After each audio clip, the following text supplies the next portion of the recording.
It's because I'm muted. You missed the whole explanation. So when my power goes out, my mixer turns off and it reverts back to its default settings. Um, so I got to say the whole thing again. We had a Lieutenant General says, "Hey Alex, just say so if you don't want to continue streaming. There's no need to be this dramatic." Um, no, I want to keep streaming. I don't like stopping streaming. I like just keeping on going. You should know this by now. But my power was like, nah, for just a second, and decided to turn everything off just for a second. My lights didn't even turn all the way off. They kind of like flickered, but it was enough that my computer was just like, nope, and turned off. And then I had to wait for a Windows update. Fortunately, that takes like 10 seconds instead of like the 30 minutes it used to take back in the Windows XP days, my childhood. All right, we're just getting everything back up here. Let's get that music started again.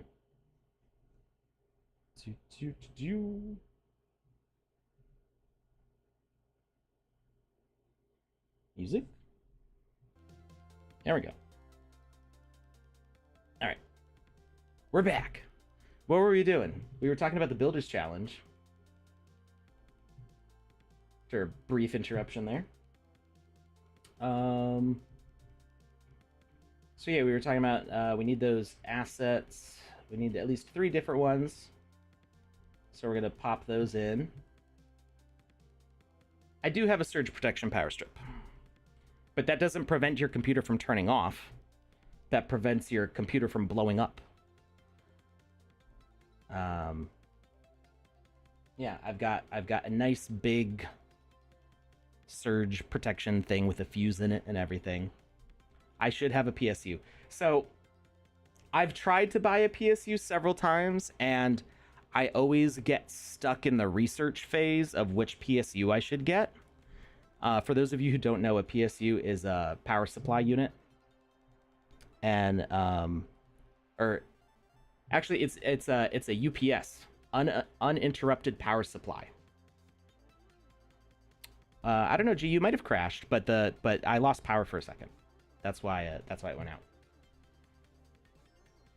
So yeah, always put PSU. So PSU is the thing that's actually in your computer that supplies the power to your graphics card and your RAM and your motherboard and your CPU and all that stuff. A UPS is not United Postal Service. Or Univer... Is it? Is that what UPS is? United Postal Service? I think that's what that stands for. UPS is a uninterrupted power supply. And that is it's like a surge protector with a battery in it, kind of. So if your power goes out, it keeps your power up. That wouldn't have stopped the stream though. United Parcel Service. Okay, that's what UPS is. Thank you. So that wouldn't have stopped the stream from going out.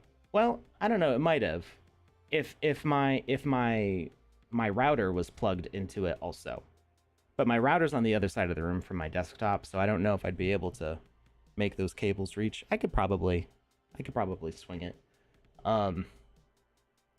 If the power goes out, I guess the cable would still be working, so it would probably be fine. And then, you know, you might see my lights flicker. It might. Streamlabs has a 30-second buffer if you get back online. Okay. Yeah, that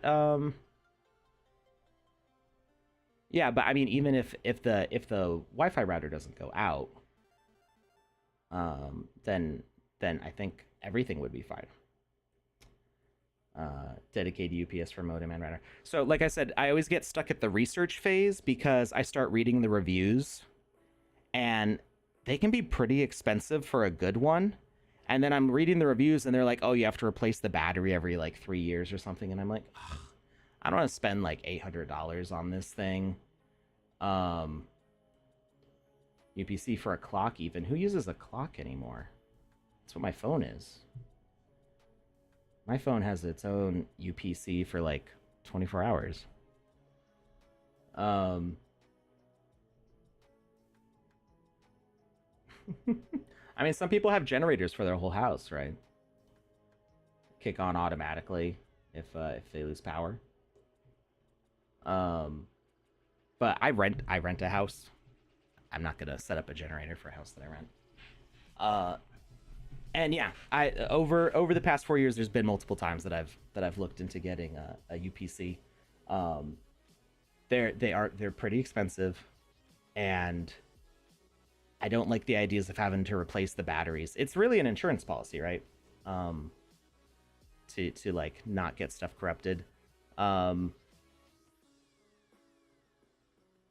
yeah, buy them from motion picture productions when they wrap a set. I don't live in LA. I live in the I live in rural New England.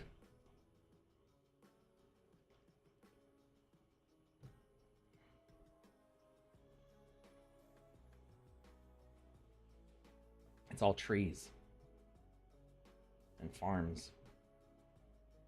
Um, yeah, I mean, there's movies made out in the woods up here.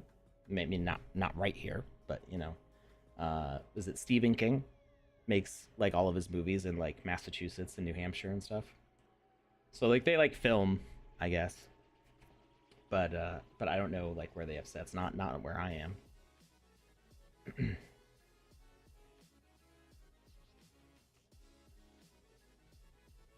You don't have to replace them, but taking constant power, it damages the battery cycles over time. Will be like 75% efficient after 2 to 3 years. I think that's the thing that always stops me. Like I read that line and I go, ugh. So it's useless, and obviously it's not useless.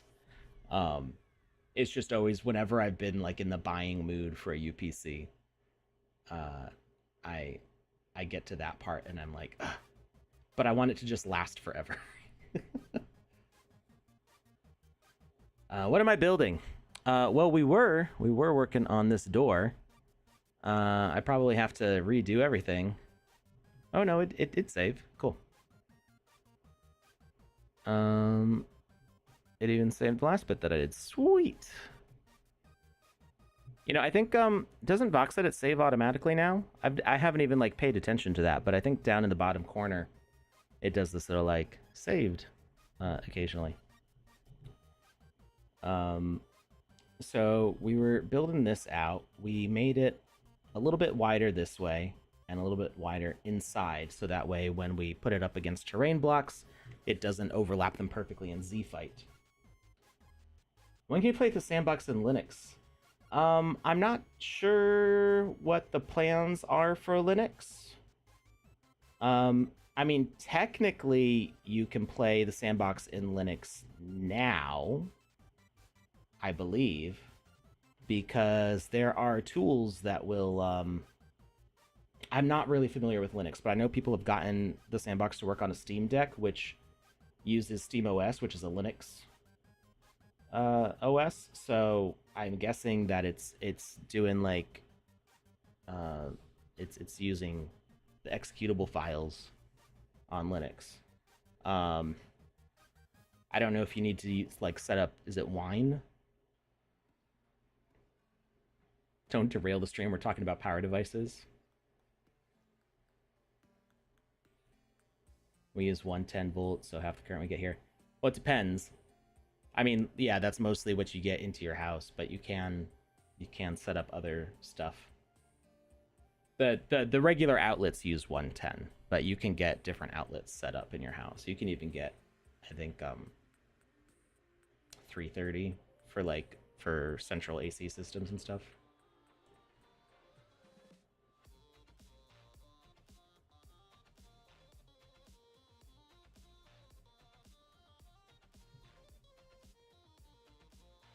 Ask a question about the sandbox. Yeah, do. Yeah, dryers and stoves are 220. So I had a my old apartment was an old factory building, and the central AC in there, I'm pretty sure was 330. Um, they had to set up special power boxes because it was three phase.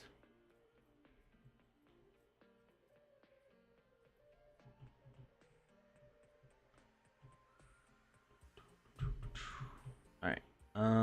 So we got the width set up there. So I was thinking like doing something up here, so that way if somebody puts it in a different style door frame, this will still have some stuff in it.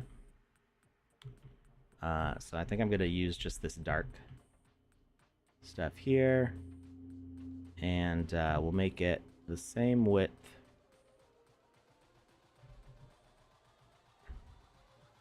as here. Oop.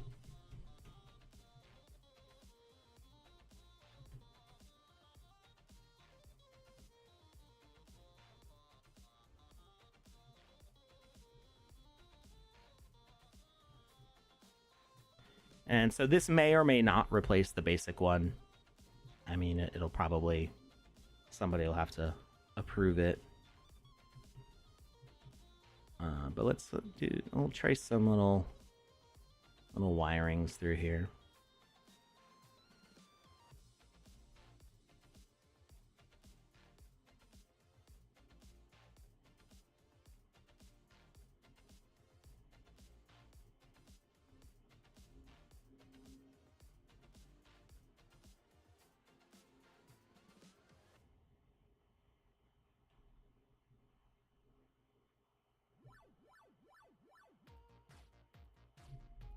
We'll make this wider, actually.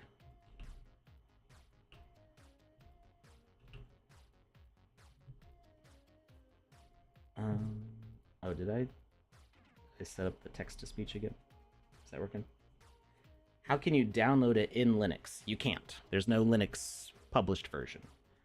You would have to download the Windows version and run it on Linux. I think. I don't know if it'll work or not. Like I said, I am not a Linux user.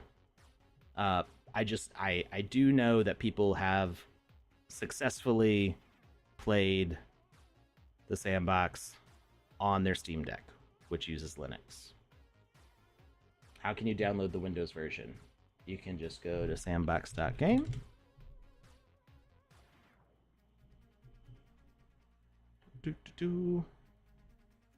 Go to download.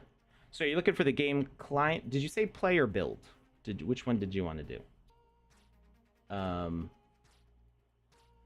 Play the Sandbox on Linux. So it would download the launcher. So I mean that downloaded automatically for me, I think.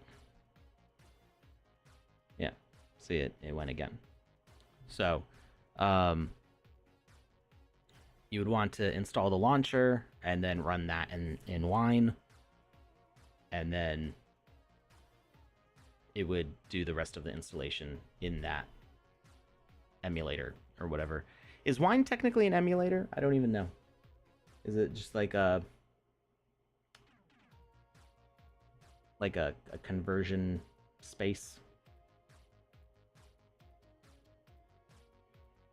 Your operating system is not supported. So it probably sees that you're on Linux and won't let you do it. I'll ask around. And see if we have anything for that. I mean, officially we don't support a Linux version. But I don't know if there's a workaround for those things. It's not a vending machine, it's a door. Some sliding doors, and then I'm just adding some wire tracings up here.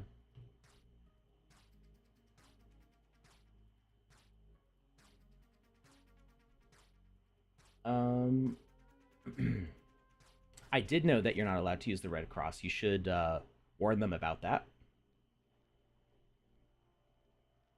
So the Red Cross logo is protected by international law. I think it's technically the Geneva Convention. Hey, MetFi NFTs. I'm glad that you love us. Thank you.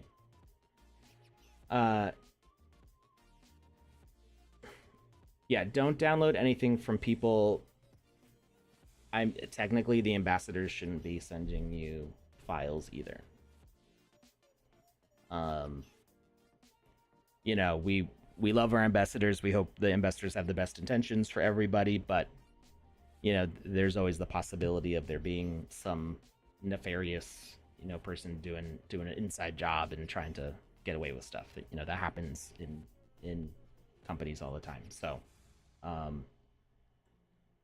I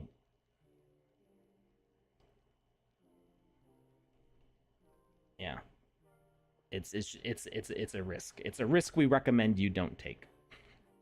To download an executable from anybody.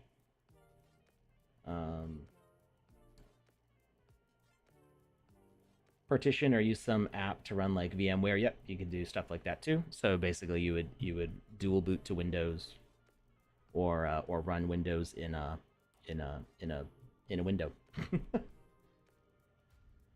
Do catalysts affect all assets or just equipment? So that has changed, and I'm not sure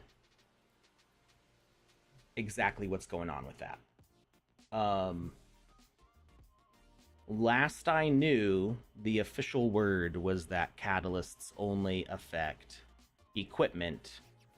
But when that was the official word, it didn't work that way.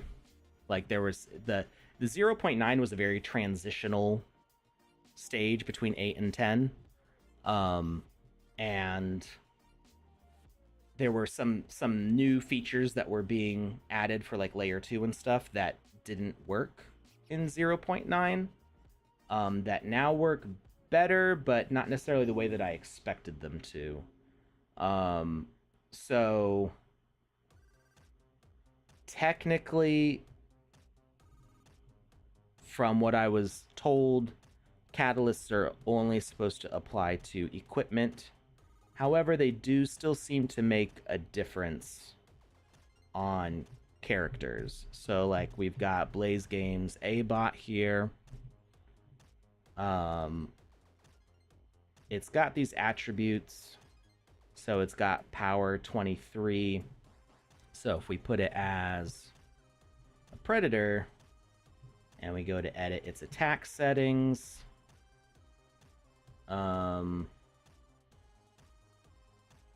attack is not affected by power, interesting, but detection range is affected by power. So it can do a range of 29. Now we put this car that has, actually let's not use a basic, let's use it like just a common minted asset. So let's do common.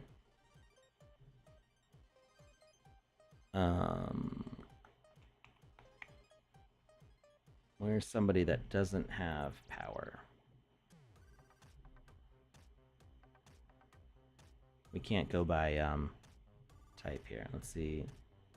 What does Game Buddy have? Game Buddy has no power. And if we make him a predator,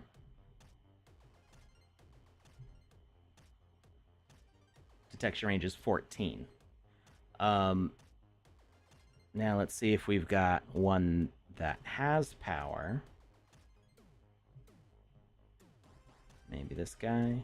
Nope. Who might have power? Oh wait, so this would technically be uncommon, right? Because the old catalyst didn't have a common, so I was mixing it up. So let's say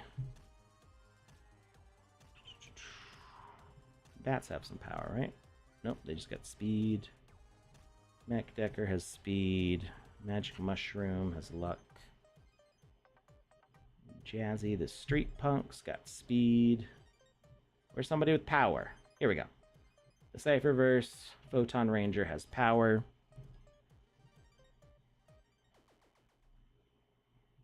Okay, we're gonna get rid of that one. And let's get somebody without power. This guy. Okay. So this guy's got magic, but no power. So if we make him a predator, his maximum detection range is 16. This one has power. And let's make them a predator. And they have a max detection range of 16. So the actual the catalyst is making a difference because these are both uncommon. So they have a max detection range of 16 versus uncommon. Sorry, these are both uncommon. I'm getting my names mixed up. So common, which is the lowest level catalyst, has a max detection range of 14. Uncommon, the next catalyst up, has a max detection range of 16, whether you use power catalysts or not, even though there's kind of an indicator that says the power catalyst would be affecting it. So I'm not sure if that's like an oversight, something that's going to get fixed or updated. I don't know what the current situation with that is. These are both minted assets. It seems like the power attribute is not affecting it, but the catalyst is. And then this guy's legendary with a similar power catalyst, but you can see that just because it's a legendary, detection range goes up to 29. So I was told that no matter what level a character was minted at, it was going to be getting the same attributes. So it seems like maybe Catalyst is affecting it. You can put properties, like if you're gonna mint with a Catalyst, go ahead and put properties on it anyway, because it may do something in the future. Like there's no drawback to not to adding those, even if they don't do something right now. Why is the Sandbox icon looking like Gary's mod? Maybe because of the way I restarted. Did it change over? What does it show that I'm playing here?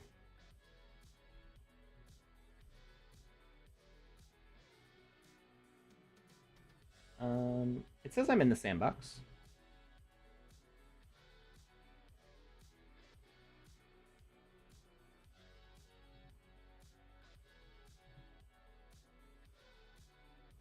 They just use similar colors. Oh. It's a different shade of blue. I never even thought about it.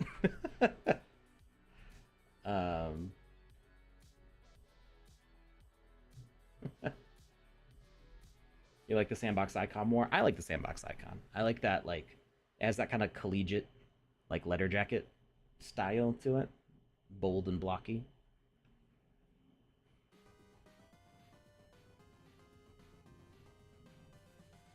So yeah, I don't at Web3 as far as if you should stick to using catalysts on equipment. That's kind of what I'm doing right now.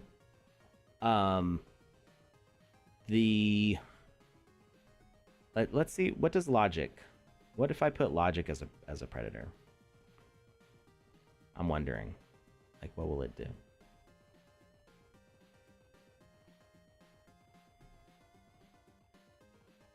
Detection range is 14. So yeah, I guess if you're making an asset and you need that extra boost from the catalyst, keeping in mind that what attributes you select as far as power, defense, and speed aren't making a difference right now. If you just need that legendary or epic level to make something in your game work, then yeah, you could use those things. You could use those catalysts for that, but I wouldn't necessarily spend a lot of them on minting to sell for people who may have different usage needs. They may not need that catalyst as high. It's a decision that you'll have to make based on what you plan on people doing with it.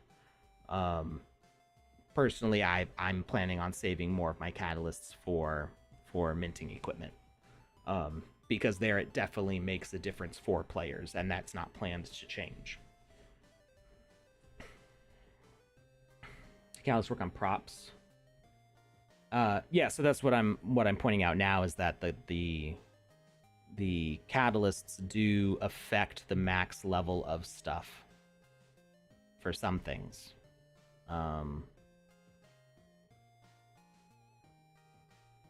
But it's only based on the catalysts, not on the gem attributes.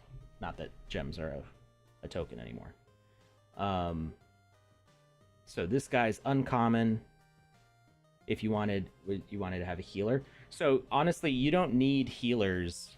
You don't need the healer behavior if you want to do healing powers in a game. Healing behavior is nice if you want an NPC running around healing somebody. Like, it's good for making companions. But if you just want to heal somebody, you can do that with a message much more easily. Where'd healer go? Oh, I selected components.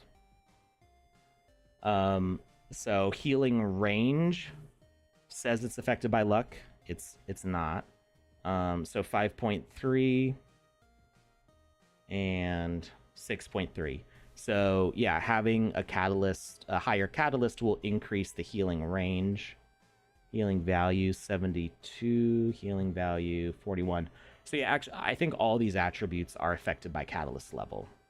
So if we look at the numbers here, we've got the tree with walk speed of 2.4, heal value of 41, heal range 5.3, healing speed 0.9, and then with an uncommon NPC, walk speed 2.5, so that's a 0.1 increase. Heal value is up to 72, so that's a 31 point increase. That's pretty significant. Healing range 5.3, healing range 6.3 meters. Healing speed from another 0.1 increase. So yeah, and obviously if you jump up to legendary, that's going to be even more. Legendary. So if we made this bone dragon healer,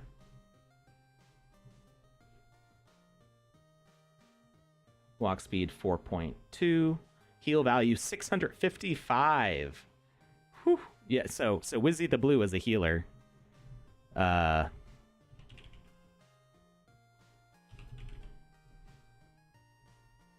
think healer was the default for it before. Not we don't do the default behaviors anymore, really. But oh yeah, it still defaults to that. So yeah, 655 points of healing at a heal speed of 2. How many times you can heal per second? So as opposed to DPS, we're looking at HPS, heals per second. Can heal 1310 per second. Yeah, it's basically instant healing nonstop. Just heal.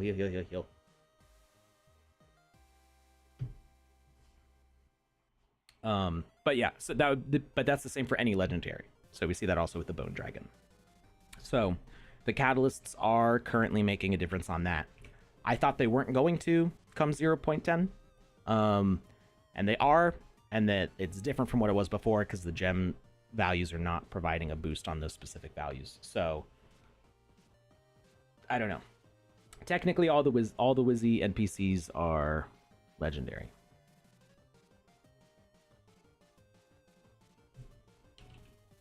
I think, or some of them epic. Wizzy the Black, Wizzy the Green, Wizzy the Purple are epic.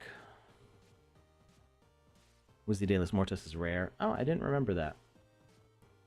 Santa Wizzy and Wizzy Golden are common. Uncommon. Okay, for some reason I thought they were all legendary. Okay, so Wizzy the Blue and Wizzy the Orange are the most powerful. Hey, Panda! I am on your screen.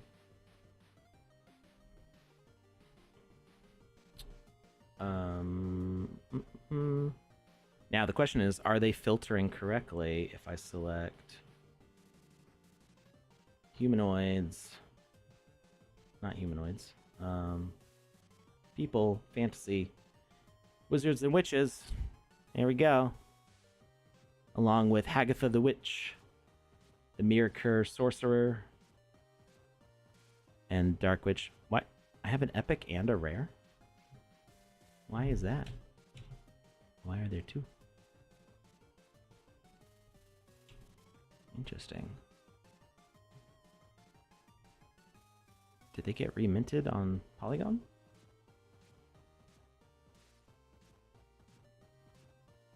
I'm not sure I ended up with those at different values. All right, so yeah. Personally, I'm saving Catalyst for equipment where it makes a bigger difference. To a player, it makes a bigger difference. But like you said, if you're doing like a healing totem, let's say you want a tree of healing, you don't want to make it a healer. You want to make it an interact. So do message broadcaster. The message to send is going to be health, and then you can set that between -1,000 and +1,000, so you can heal or damage with it with this health message. And it's going to do everyone in range, broadcast, wait before broadcast, and it's going to be interact. And I don't think I have health on the character here, so we would need add feature, health, and now we play. So if I interact with this, well, nothing happens because it's healing me. We'll do negative, and that should kill me. Bam. Dead. It killed me so fast the fade out happened after I respawned. So you'd want to, mess with those settings.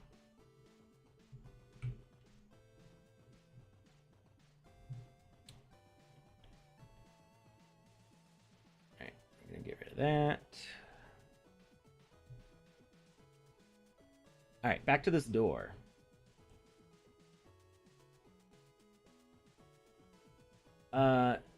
Did you know, guys? Shout out to Drakusha.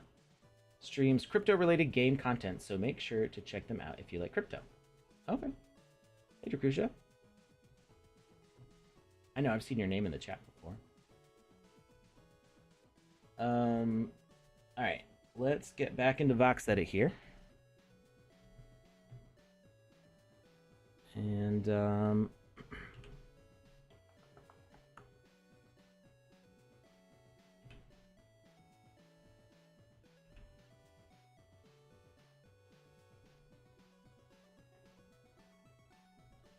connect up some of these traces here.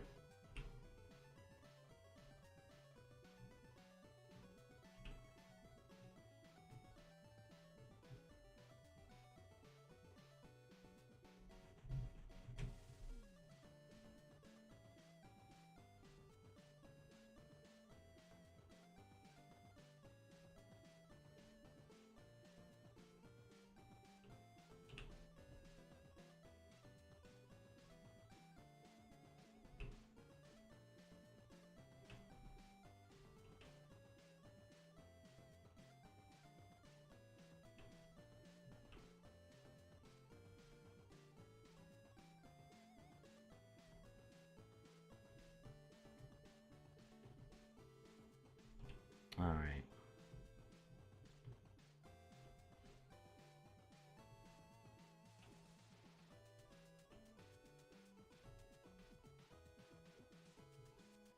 It's a very overly complicated door.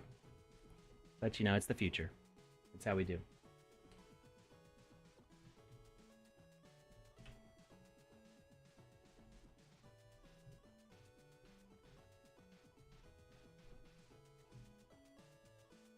Alright. And for the most time, these will be hidden. But in some cases, they might not be. Now we need to match the top of the door. So we're going to expand the volume on this side. And on this side.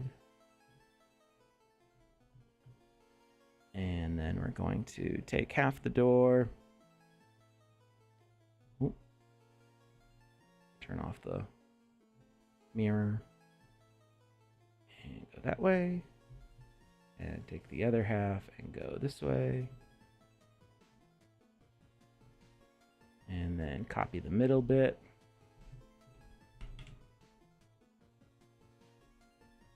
And now that's filled in. Oh, I did not realize there was a pattern under here. So we're going to make sure that still looks good.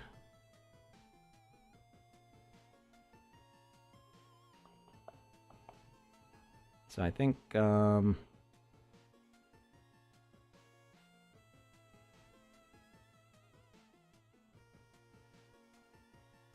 2. It was just kind of sticking out a little bit before. We're going to turn mirroring back on. And we're just going to expand this pattern by 1 on each side.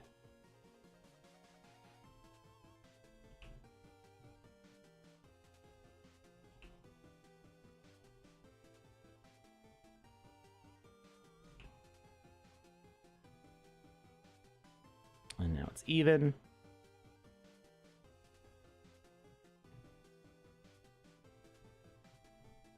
I should check the sides here.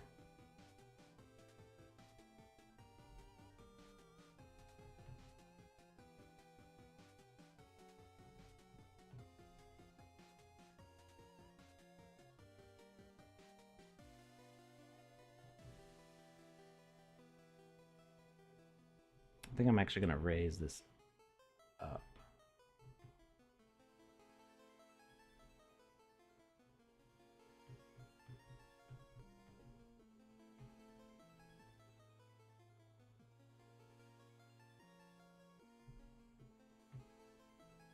All right. Yeah, it's easy changes.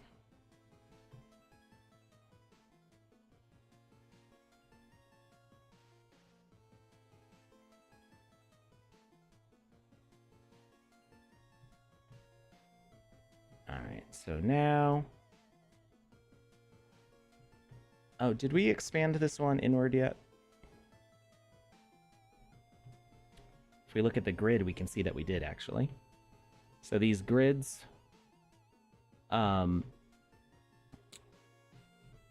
as you zoom out, they like subdivide, but at this level, they're a 1 meter grid. And as we zoom in, we can see that we're over the grid. And the grid is slightly thicker, so this is the 1 meter here. And then these are quarter meters. And then single voxels. And so we can see that we went over the meter grid here inwards. Now,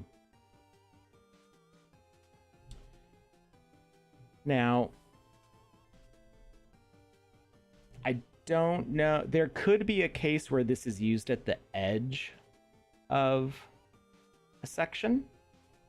So I'm gonna want to raise this 1 voxel outwards in case it's like at the end of a hallway. Watching a professional. I'm just modifying somebody else's artwork, so it's just easy little changes. But yes, I've been doing this for a little while now. So in the case where this is used kind of at the end of something, actually, I'm not sure that it really makes a difference because you wouldn't be using it. The case that we're looking at is if it was used like...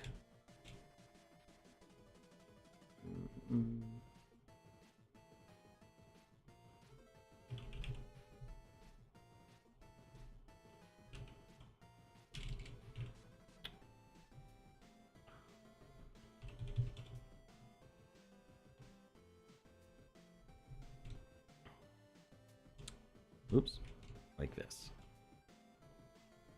So if it's at the end here, it's like if somebody uses it like this. which they wouldn't typically, because in order to make an opening, you would need that. And it just... You wouldn't use the door that way. Like as at the end of a narrow thing. So you might use it all the way on the front of something, in which case you might actually want it to be flush with the wall here on the end. And you may put like other sort of walls or something there.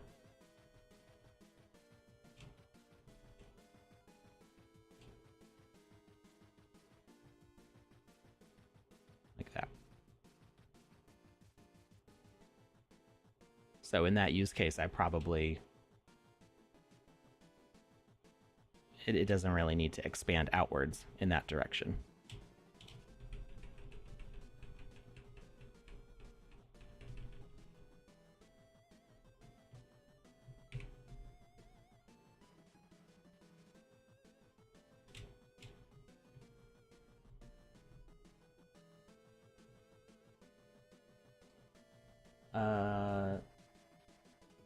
Oh yeah, token gating. Yeah, there's token gating. There's also the internal. So there's the token gating to like get into an experience at all, but there's also the token sensor, which the bank job used to unlock the not pyro. What do they call the demo? Yeah, for demolition, not for demonstration. So I've been seeing a lot of experiences using that. There was, gosh, was it a key? It wasn't a key.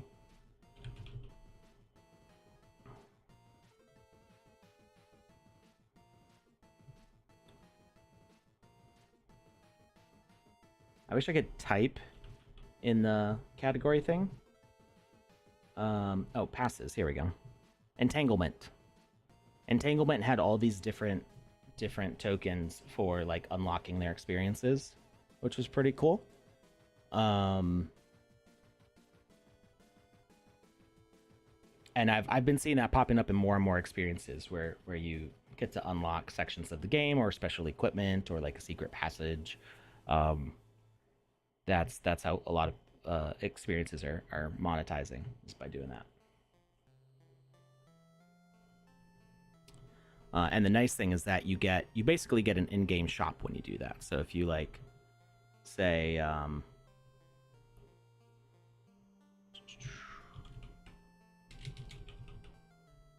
NFT sensor, interact, NFT token ID, and oh, you have to use the URL.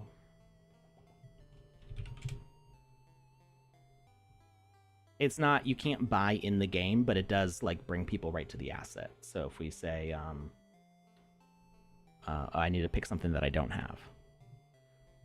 Go to Marketplace, Ragnarok. I believe I don't have this shield. Whoa, what is that? What is this? The Wraith? That looks freaking cool. I want one. Look at that thing. Oh, the attack is so cool. I thought the mouth was going to open from the chest. That's awesome. I don't think I have the sand right now. I do have the sand. Oh, I do have the sand. I didn't know I had all that sand. Did somebody buy something from me? I didn't know that I had sand. At least not that much.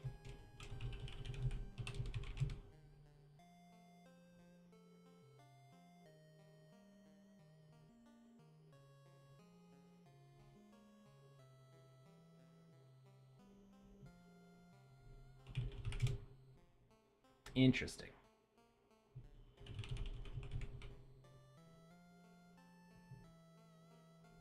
I'm gonna have to pick one of those up then.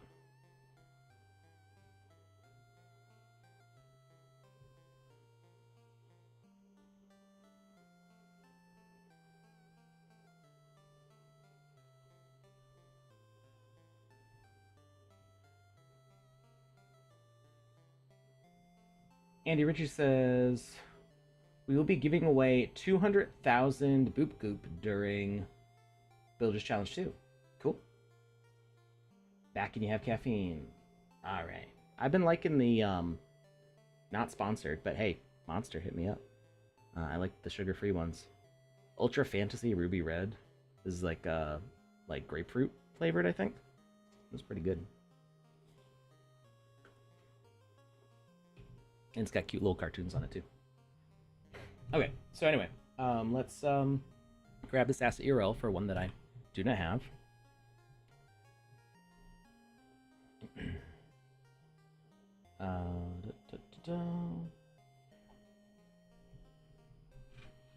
So if I interact with the car, it brings this up and says, hey, you don't have this. Buy now. I feel like it used to show a picture of them in here. I don't know what the star means.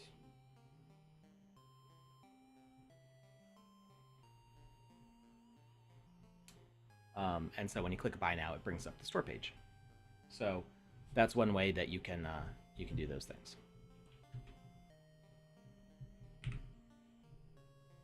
All right. So we decided that we didn't need to expand that volume. We've got the frame enlarged, and just kind of like a little nitpicky thing for me. I kind of want a rail here.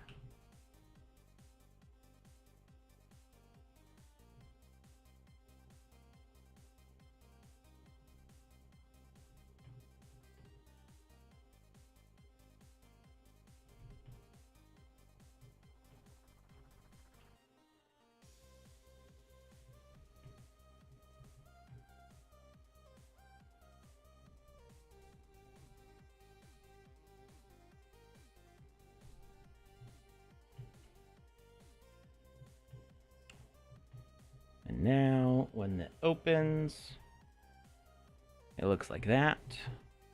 The door has slid into this slot here.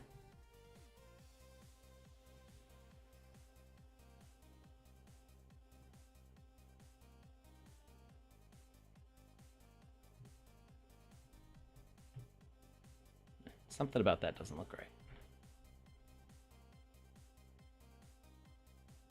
Why is this volume so big?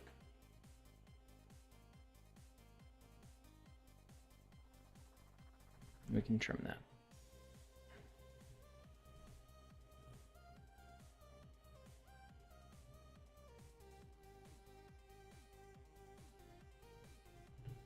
There we go.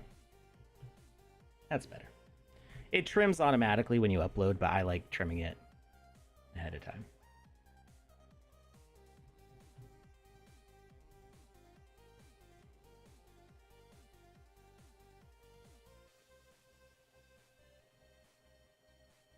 All right, cool. So we're going to save this. Oops. Save it. And we're going to file, upload to workspace.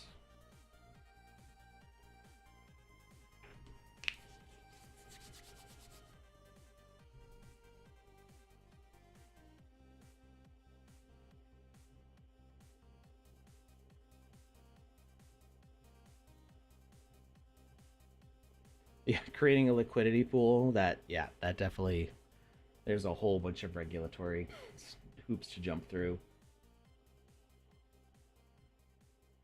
Whereas a social token is going to be a lot, you know, it's like a fan club membership pass ID card.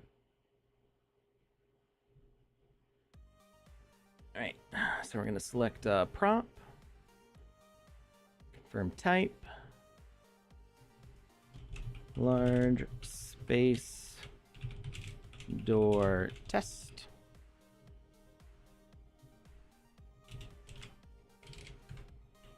To be deleted after basic asset update. Yeah, those wire tracings may be a little, they may be a little much in there, but they're going to be covered up anyway. So Structures, doors, continue. I'm not going to worry about tagging it. I really don't need to. It's a common door. Oh, it's my neck. I don't know if you could hear that.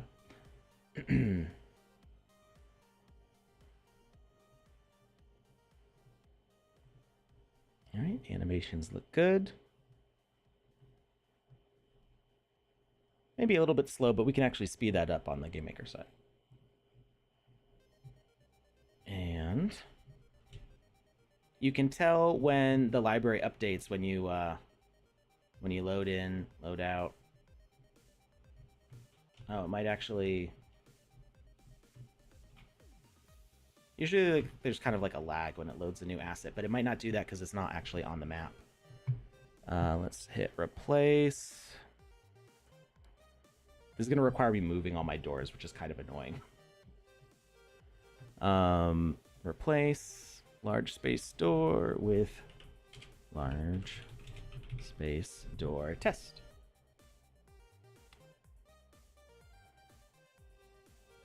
Yeah, one of these is the basic asset and one of them is the exclusive asset. That should get resolved. Replace all. Now all of our doors have been changed to this new one.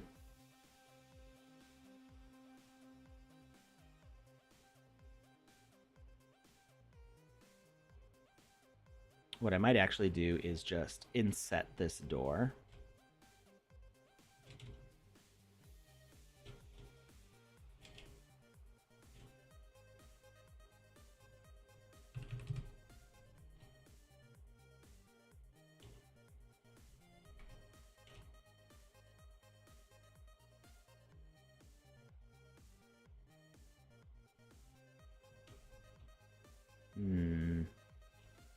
Is this the one we were using? Yeah.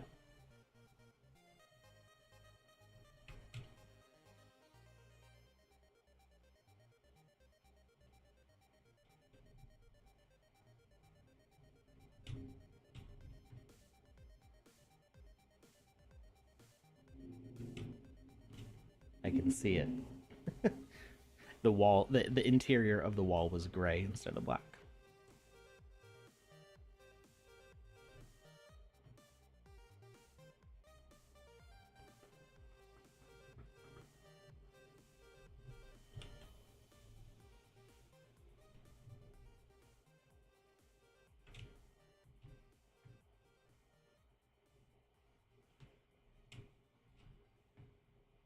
There we go. And as far as functioning of the door goes, it should be the same because it really didn't move that much. But we might want to update the range on the sensor. The replace asset feature is amazing. It is. We had it a long time ago, and then it got taken away. And for a long time, we were without it. And then it got added back. And there was great rejoicing because it makes life so much easier. Edit logic. Didn't we make these doors have square interactions? I could have sworn the detection range was rectangular on the last stream.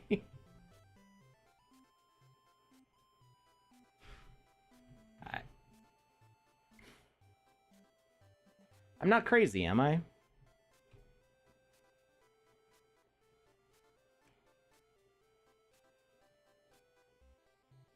I'm pretty sure it was rectangular.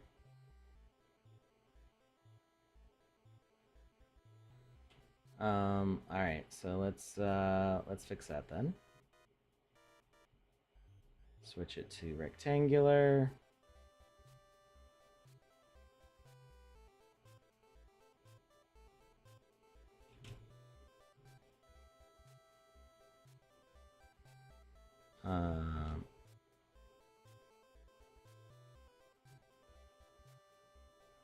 Oh wait, you know what? It wasn't on the doors on the sign that it was rectangular, wasn't it?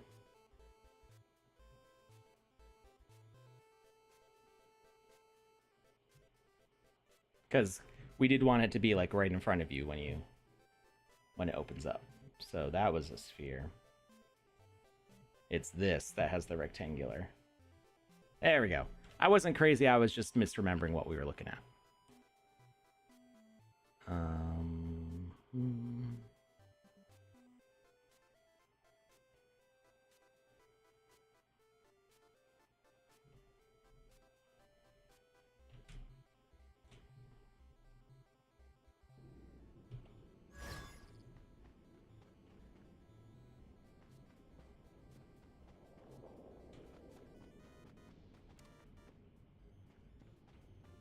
All right, I need to fix the animations on these.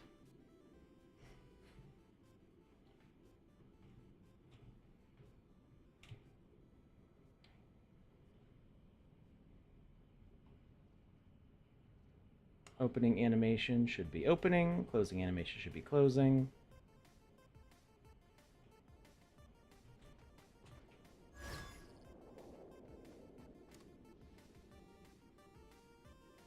Definitely too slow.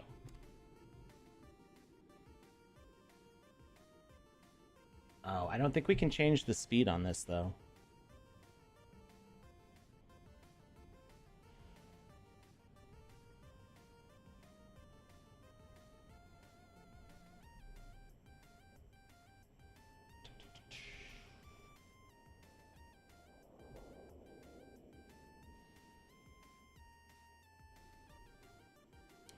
We can't change the animation speed because that only works with animated decorations.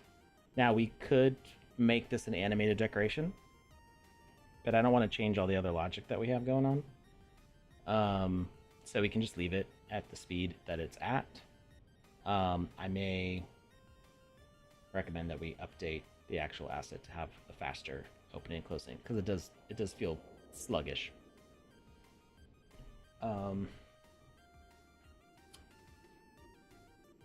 G open, message on close. So we kind of want that, and we want the audio to play when it stops. So open, it's opening, message on open is opened. Play sound with opened.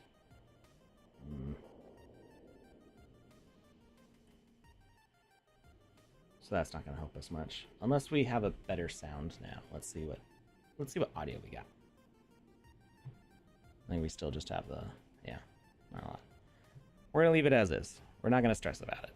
It's a minor thing, and I'm not gonna let it bother me.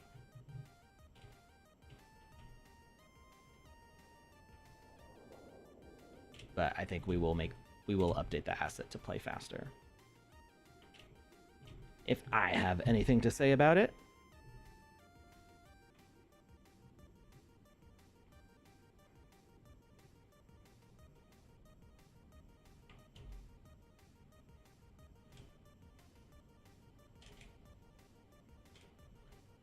All right, that door should be set. It just needs opening and closing animations.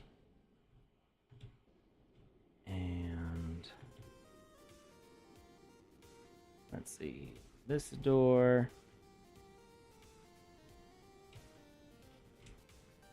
That's the one that doesn't go anywhere. We'll just leave that where it is.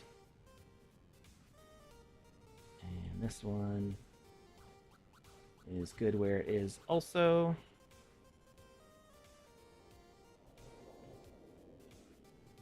And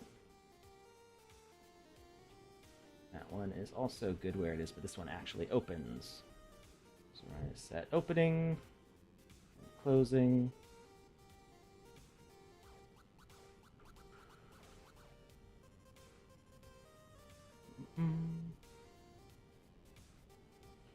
Hey, the escape room artist says they played earlier on your laptop. It's not ideal for calculated jumps. I like having full-sized keys for, like, I have a. The funny thing is my laptop has a better GPU than my desktop because it's a newer laptop. So my desktop is a 2070 RTX 2070 Super, and my laptop is an RTX 3060, I think. but I never ever use it for gaming. I mean, I do performance tests for the Sandbox. So I test on my desktop, test it on my gaming laptop, and test it on a minimum specs laptop, which uses my old 1050 GTX 1050 Ti, which is one of the recommended minimum GPUs. So I do all that, but as far as like if I'm actually gaming, I only like using an actual keyboard. I've never even like installed stuff on the laptop. I just like having the full sized key buttons to press. All right. So those doors are all updated. I gotta do these.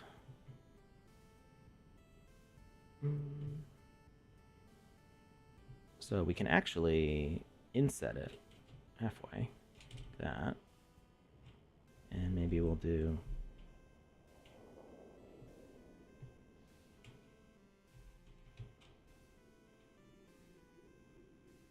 That's a different gray.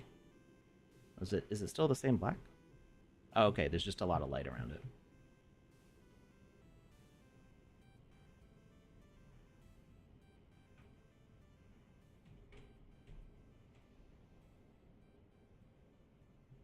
Why is it... Oh, you know, I actually probably don't want to do that because the fluid blocks. Well, let's see how it looks. Why do you have a 2070 RTX? Because that's when I got this computer. That's the 30 series hadn't come out yet. I actually ordered this computer. I ordered this computer the week that the 3000 series was announced, I think. But I really needed the computer update. Like my old computer was not handling... It wasn't holding up to the spreadsheets that I had to edit. That's how much of a hard time I was having with my old computer, because some of the spreadsheets we use for work are massive. So it was... I was still streaming the Sandbox, and it was still working okay for streaming and playing. Not, you know, not amazing, but it was still working. But it couldn't handle the spreadsheets anymore. So I got a new computer. New, what, 3 years ago now? So yeah. I don't know if I can put a 4000 in this case. I mean, the case should be big enough, but I don't know if I would need to upgrade my motherboard. I don't remember what I have for a motherboard. It's a ROG Strix Hero, something like that.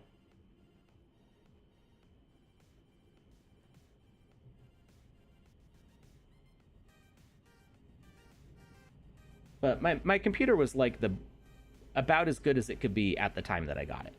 But like I said, that was over 3 years ago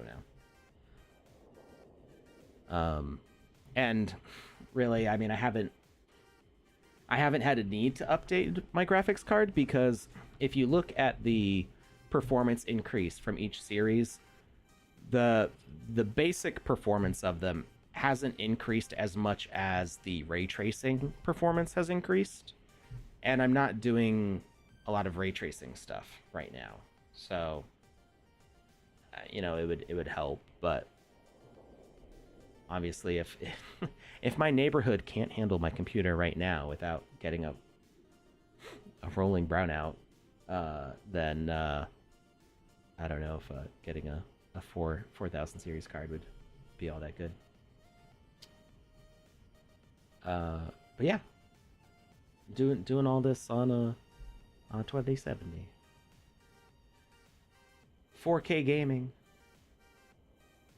I also my monitor is 60 FPS. I'm not really worried about pushing higher FPS because my monitor can't display it.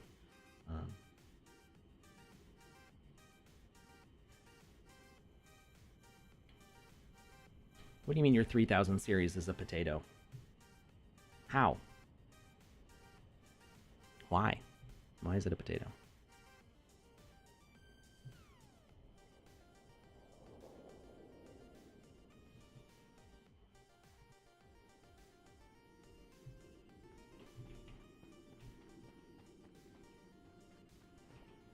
What have you got, Panda? You got a 3000?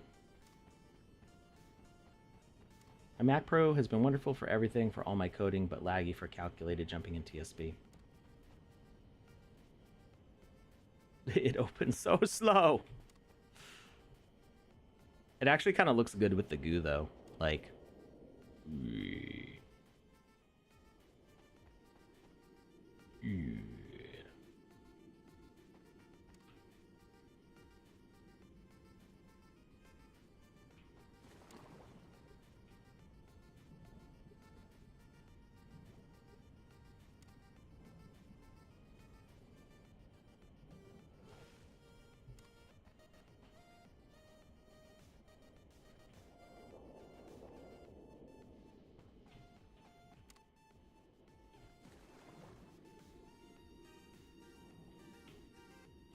All right.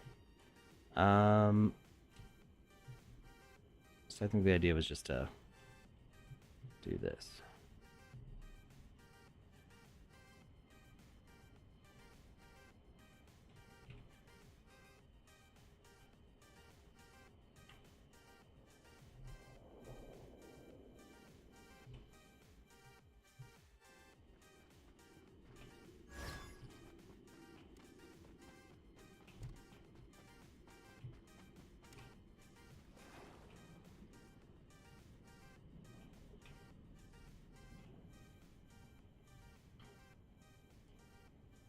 My potato PC is so bad, even GLaDOS would reject it.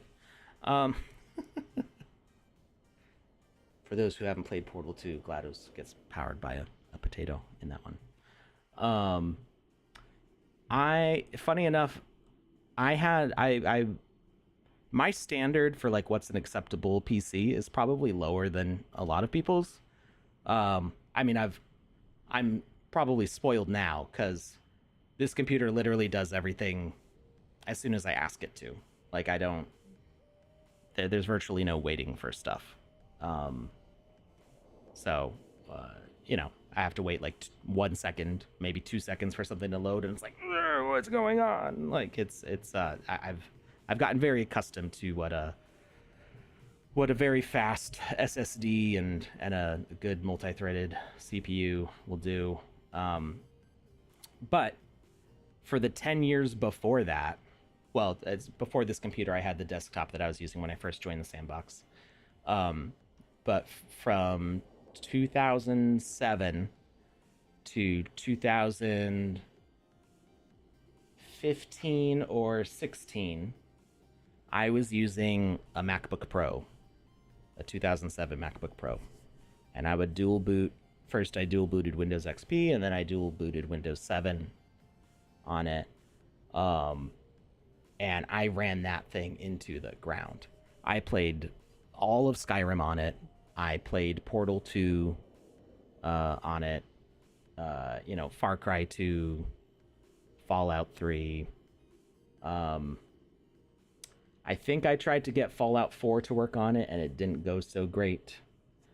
But yeah, Portal 2 was one of like the day it launched. I had it on there and was playing it.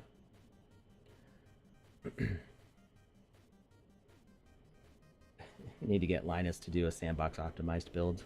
I love Linus Tech Tips. I would love to work with them if I could.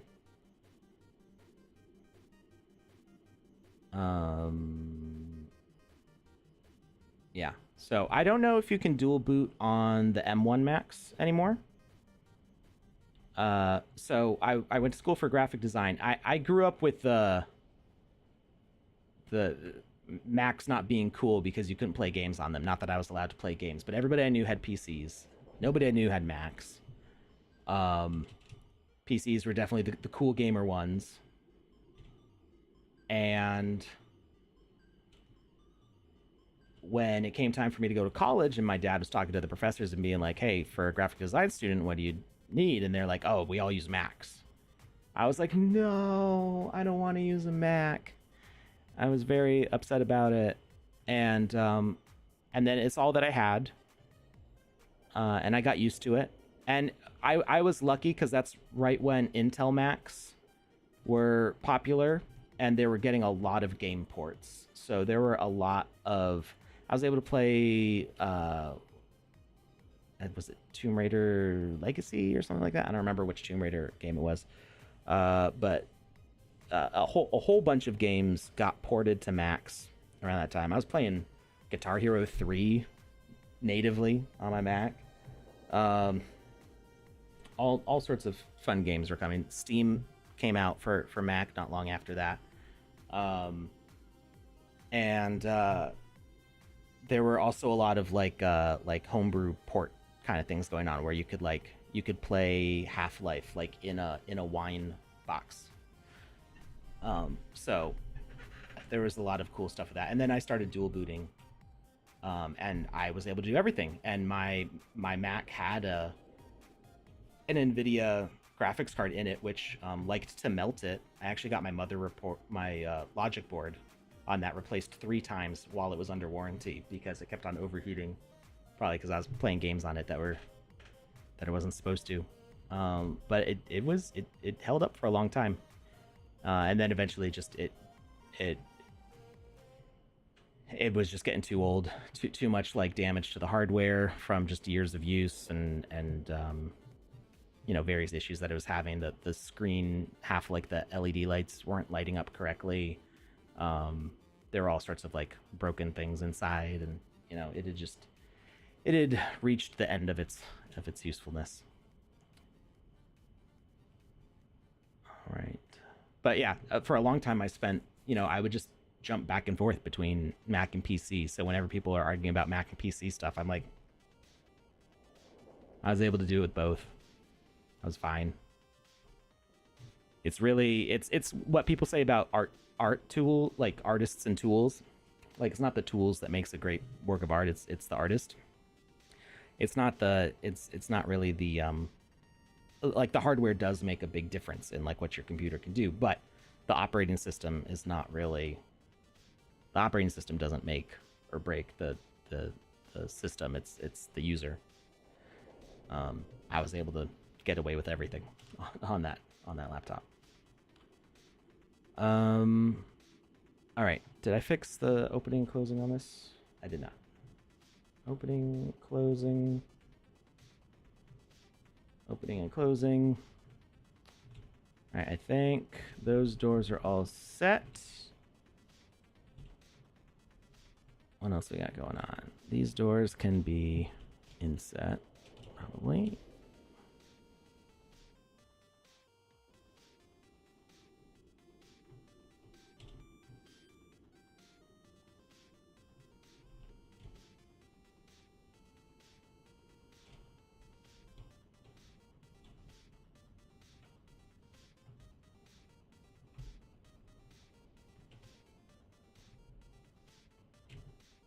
Oops. That red corruption starting to leak through on the other side here.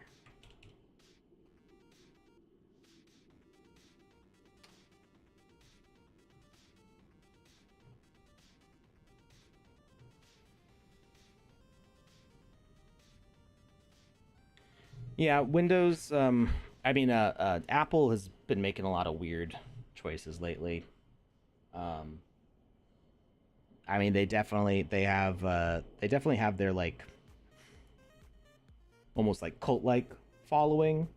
And I get it. Like, I still have an iPhone. I still use iTunes for all my music. Actually, that one's weird because they're trying to push everybody to streaming on Apple Music, and I still don't do that. I have a lot of music on iTunes. I mean, I've got a ton of CDs. I've put most of them on a hard drive. I buy things from Bandcamp and stuff, and I put them on iTunes, and that's still the main way I consume music is through that. And I've got, I think, over 40 days of uninterrupted listening on my iTunes, without anything repeating at this point. That's just the way I collect music. Um, and I always make sure that I get an iPhone that's big enough to hold my whole music library. Um, but that's just me. Um, so you know, I get the the the reasons why people like Apple, and I get the reasons why people don't like it. I mean, I've lived with one foot on both sides for 15 years now. Um, but they have been making a lot of, and I see this because of the people that I work with who have issues. Why is this railing like? Why is this railing down in the ground? Did I do that?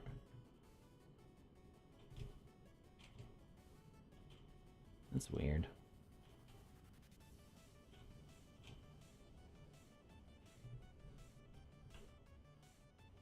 Um, but yeah, the people I see working with Mac stuff, like that, there's struggles that they're having that are worse than they used to be for no apparent good reason.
You're locked into Japanese iTunes.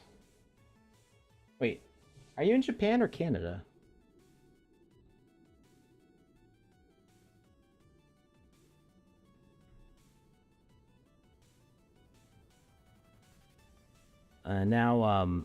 Now they said that they're gonna like stop supporting the Windows iTunes, and I'm like, great. that's how I that's how I set up my phone.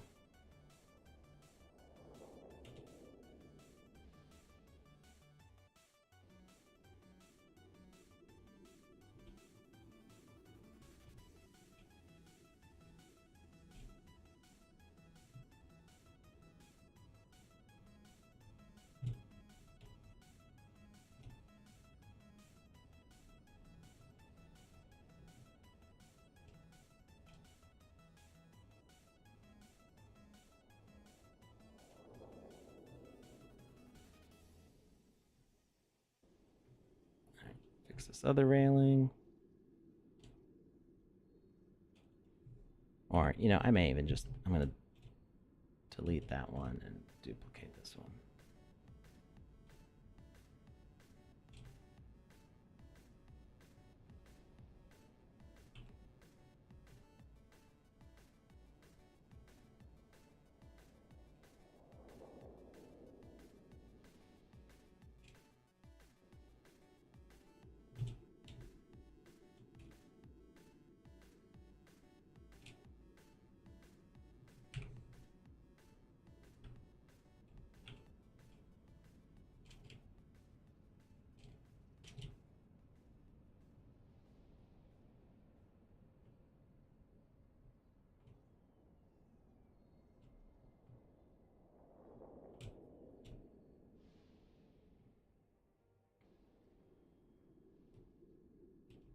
Oh, okay.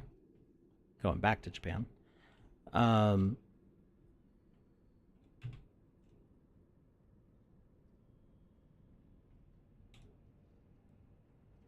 yeah,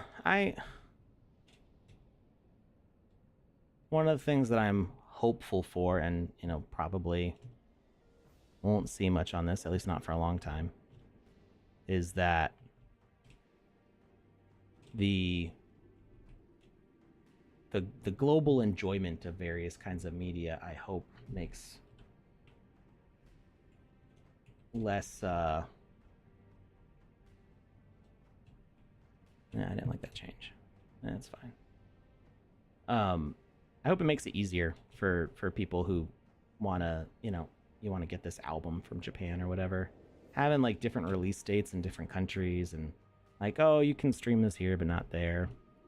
It's so frustrating, and just feels like a way to mess with people who just want to like enjoy the artists that they love.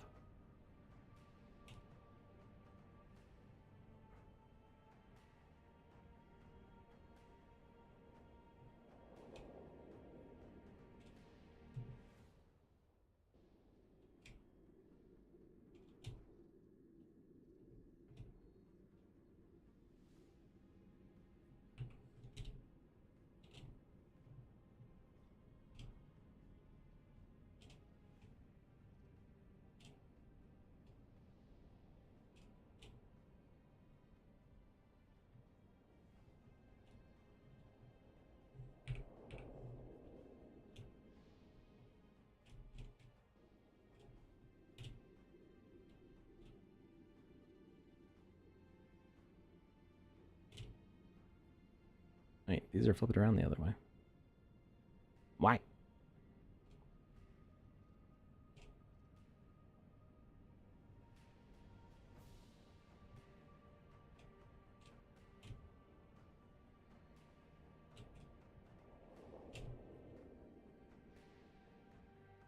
That was probably a mistake of mine earlier, though. I do remember messing with these railings before.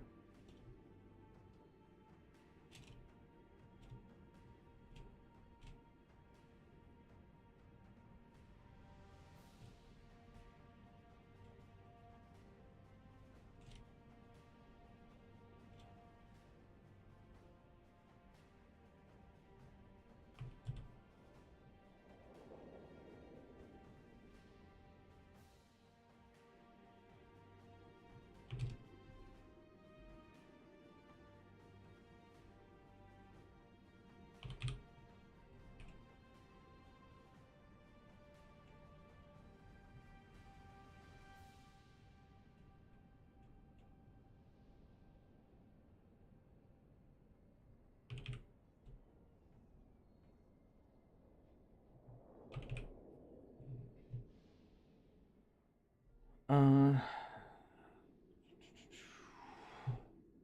no plans for Japan for me anytime soon. I'd love to go to Japan someday, but got a lot of other things going on. I would love. I see, Seb always traveling around the world, and I would love to do that, but I also like just being home. Uh, I have fun when I'm traveling, but it can be so exhausting. I don't know how he does it all the time.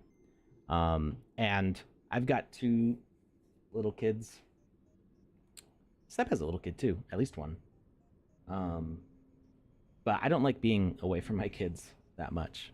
Um, and they wouldn't hold up to constant traveling either. So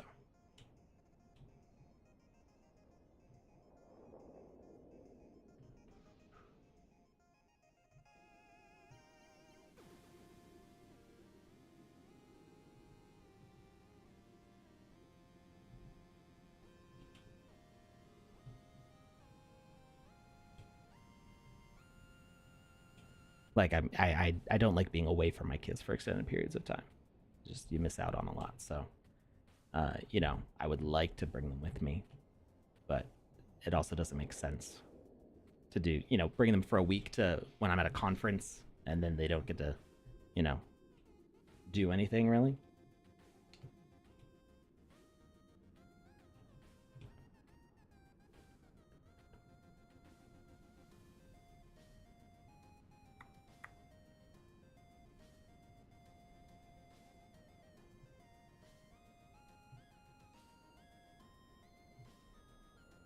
All right.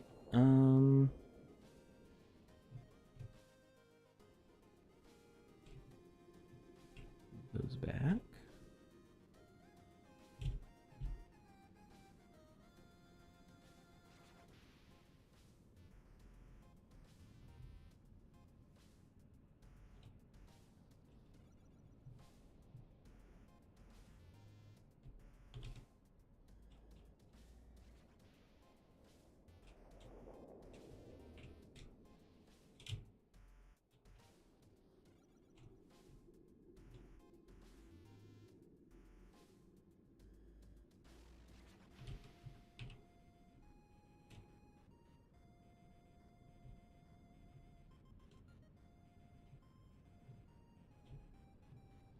All right, and we'll want something that just says like gallery closed.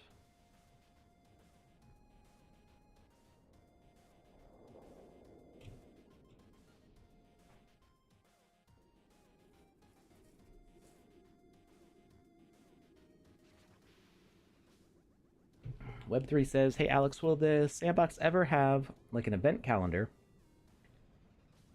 Oh, an event center that can host more than 20 players?"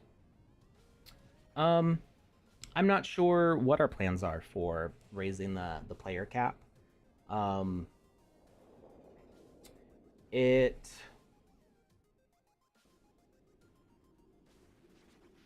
I think there's several different factors to consider with something like that. So you've got the UGC side of things, and while in the past we have had a higher player cap, the more players you put in and the more data that needs to synchronize between them to make a multiplayer experience increases the load on the server. So the player cap was lowered. It used to be like 30 or 40, something like that. It was lowered down to 20 as we got more multiplayer features because you don't want the performance to be affected for the players as much. So a game could be made in a very efficient way that would play well for more players. But we're trying to strike a balance where, since this is a no code game maker, you're trying to get people to build who are not familiar with building games. You want to set them up for success so they're not just like, I'm going to put all this stuff in here and then open it up to 50 players or 100 players, and then it works terribly and they go, no, why is this so bad? So that 20 player cap is to kind of try to keep things in a more reasonable range for games as they get more and more complicated. And then we still have the recommended limits, and you still have the validators to run. I think this one's wrong, where it says the amount of actor instances is very high. You have 486 actor instances. It recommends, I think, 50. Yeah, max suggested amount 50. That's 50 total assets, like 50 individual objects. And I don't know anybody who makes experiences with only 50. So hopefully that will get updated to something that makes more sense. But yeah, so that's the reason for it being low. Could we have an event where we uncap it for like specific, say we make a central hub at the very center of the map where everybody jumps in first and it has a higher player cap, but it doesn't have a lot of multiplayer logic going on, as players may want to jump out into other experiences. That could probably be done, but I don't know if we have any plans for that specific case. We'll see. Make it a hub with loads of hide or seek areas, no quests or anything. Yeah, like you could do something like that. But then like special exceptions would need to be made to allow that to work. Should allow if we pay for server boost. That would be cool too. To have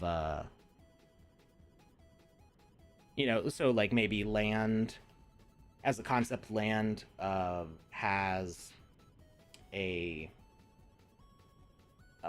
certain base level of service that you get. That's what you're paying for when you buy land. To have these minimum uh, settings. I'm not saying that they're set to the minimum, but like uh, you get the 20 player cap. You get however many instances can be done for that one game. A leaderboard, things like that. That's what you get for paying for land, and then you boost it. You say like Discord Nitro it and be like, hey, I want to raise the player cap to 50, across up to a number of 10 instances or however many for a month, and that'll be $100. Or I don't know what it would cost server wise. Like I don't know what the expense would be. But if that's something that makes sense for you to like scale up or even put like a budget on it and be like, hey, we're monetizing with players, they have to pay to get in. So the more people that are paying, then the more this server gets boosted. Those are some cool options. I think that's a really good suggestion. Concert hall for WMG, that would be cool too.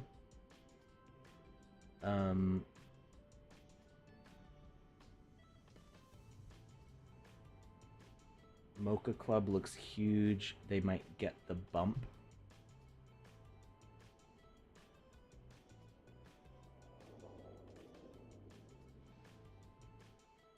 So yeah, the as far as SIPs, like I don't know if that's something that you would make a SIP for, because the SIPs are really for like community engagement, not so much tool development. So I was looking into like what the DAO has allocated for its budget, and like what kind of things can be proposed in the SIPs, and like I think you can make a SIP to say like, hey, we want to lobby for this thing for the sandbox to do it, but the DAO is right now mostly being established to how are we going to spend this sandbox budget, and so what are we going to support with that, and none of it so far is for like VoxEdit Game Maker game client development.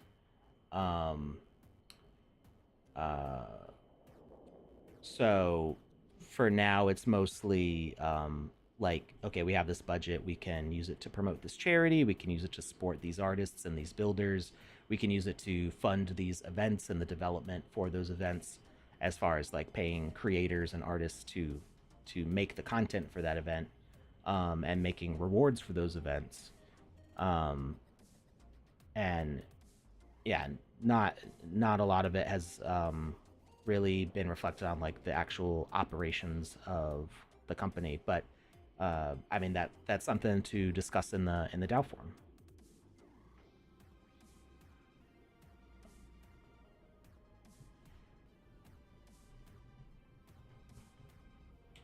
All right, I noticed this gap here and it's bothering me,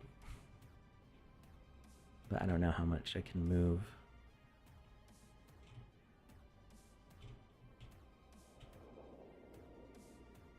I think I have to keep these all connected. I just move it slightly.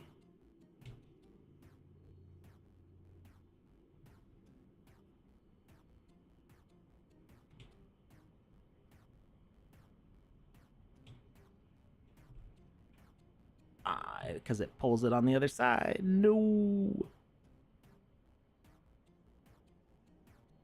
Well, what if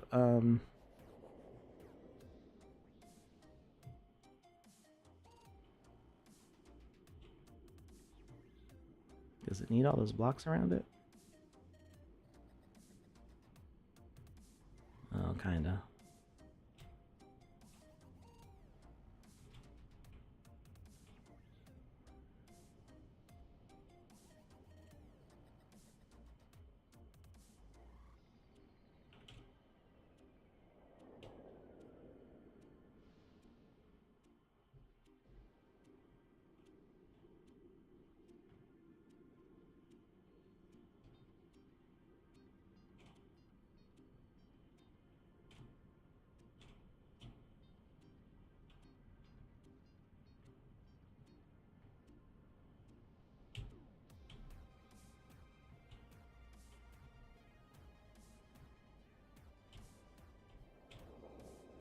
trying to figure out like how this seam actually affects it.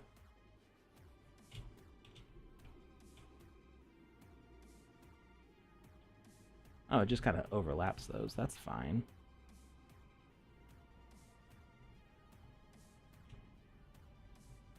That's no big deal.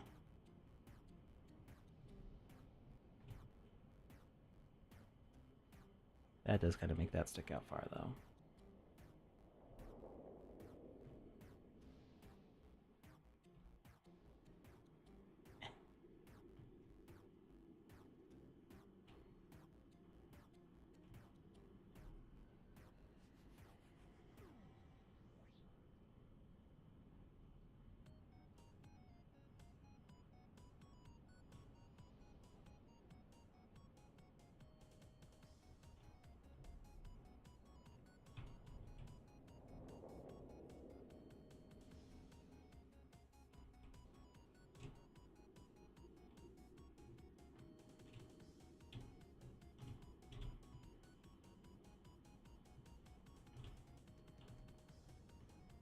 All right, so that's connected.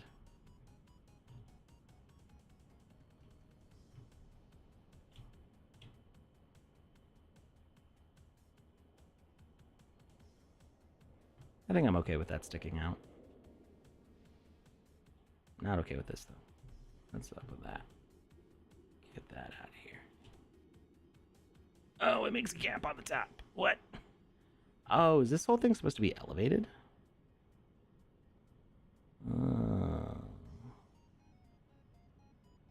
It like doesn't quite fit the way. Love the pods are using. Yeah, I mean they were already there. I'm just trying to line them up a little better. I'm not sure who made these. Somebody in Cellx made them.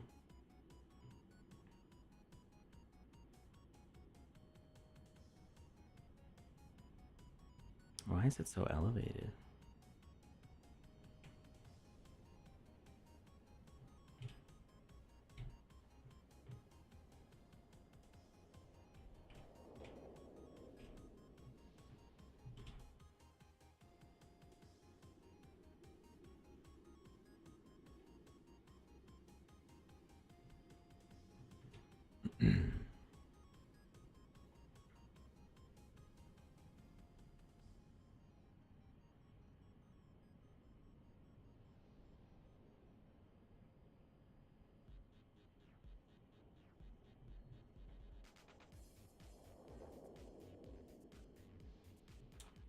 Yeah, so the DAO is like a community endowment fund. Not that endowment and DAO are like related as words. They're, as far as I know, they're not.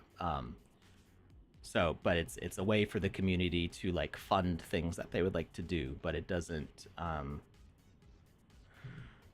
directly influence the company operations. So, you still have, the chief technical officer and all the project managers and all that. They still are making the decisions for like what the actual game development is and how those things go. So the DAO is a separate entity from the Sandbox company.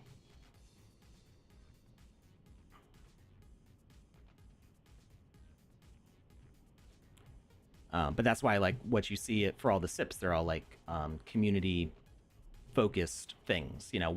How can people who have gotten land, gotten sand, how can they influence the events and promotions that they want to see happen? And so, like I said, you could potentially make a SIP that would lobby for things in the company. But it's not like the DAO can make like a work order to say, hey, make this feature happen.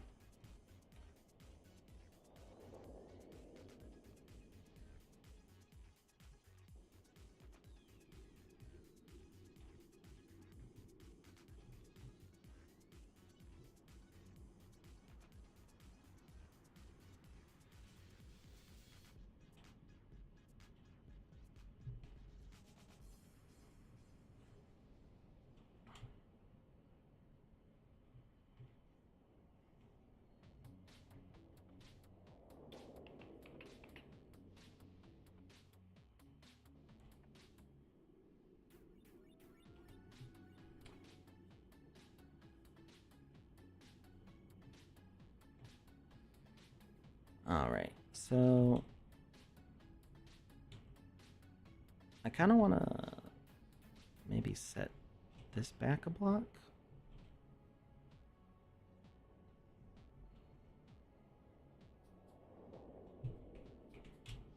So maybe if we do,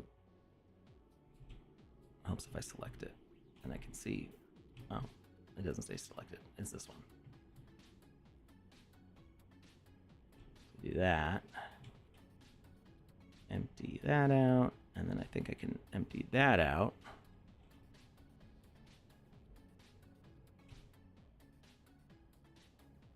And now it kind of sticks out like the other one does, but just a little bit, not too much.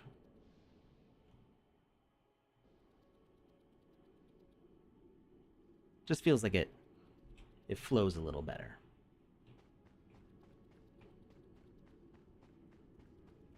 I do kind of want to have a half step there though. So look into what assets we have. So while this is saving, there's a bunch of stuff in the chat. Mm -mm -mm.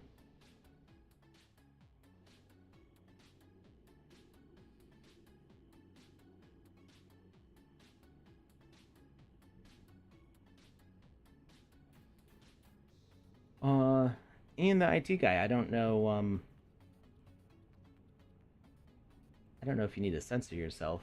I mean, I don't. Uh, as long as it's not like flaming FUD in the chat.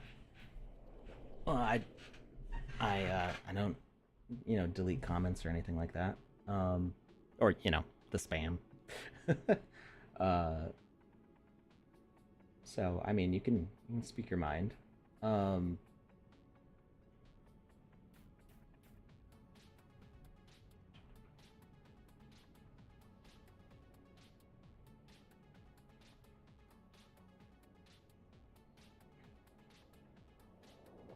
Yeah, like Panda said, I mean, like I don't necessarily have the answers. Like I'm not in charge of the DAO. So you may have questions or thoughts about the way things run where, I'm not actually involved in that, so I can't necessarily give you a good answer. But I'm not gonna like reject a question and go like it's not appropriate for you to be asking that. Like you can say what you want.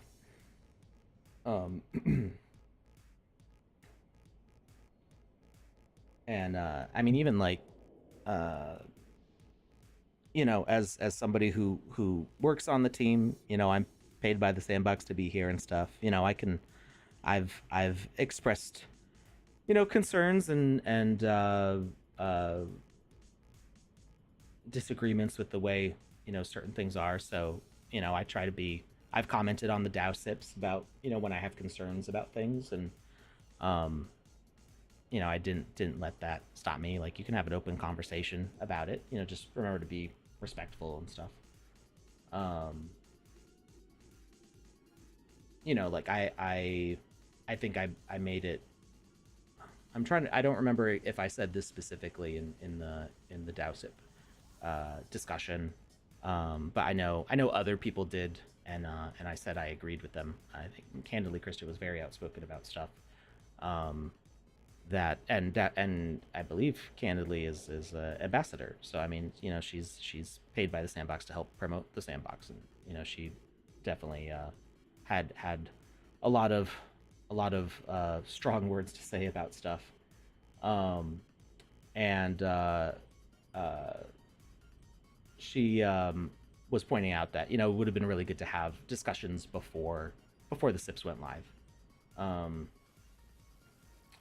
because there was a lot of questions that people wanted answered before they could vote, and if it for a lot of people it felt like it would be easier to vote yes if things had been discussed beforehand, but because they weren't being discussed until the vote went live, it feels like there's a lot of thoughts that like didn't get out there that needed to. And from what I heard in the last AMA, it's a growing process, and we didn't want to wait, too much longer on stuff and worry about everything being perfect from the start.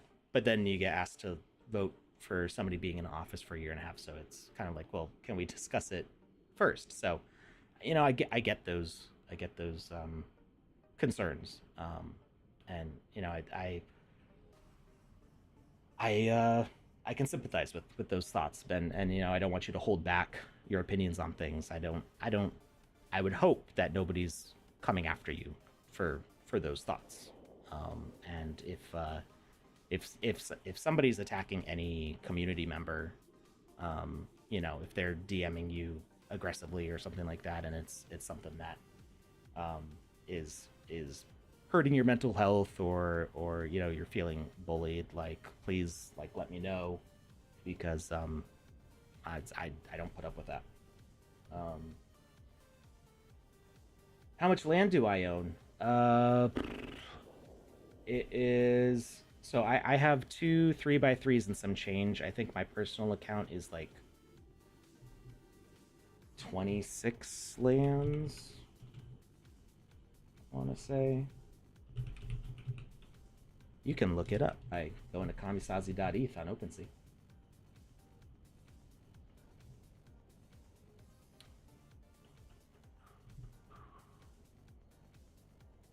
26. So I have 26 lands. Um,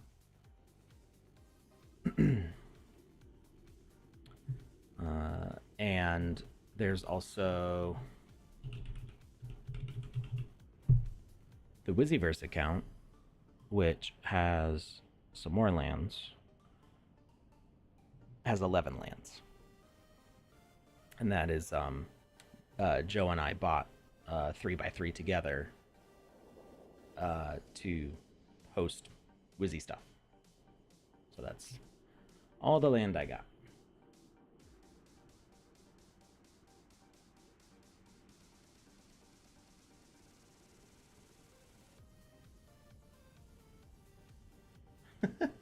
I haven't bought a lot of land recently. I mean, a lot. The what one of the 3x3s was a gift as being the first ambassador. It was me and somebody else, and I don't remember who the other person was. We were picked as the first two ambassadors for the ambassador program, and that was part of it. Was that land grant?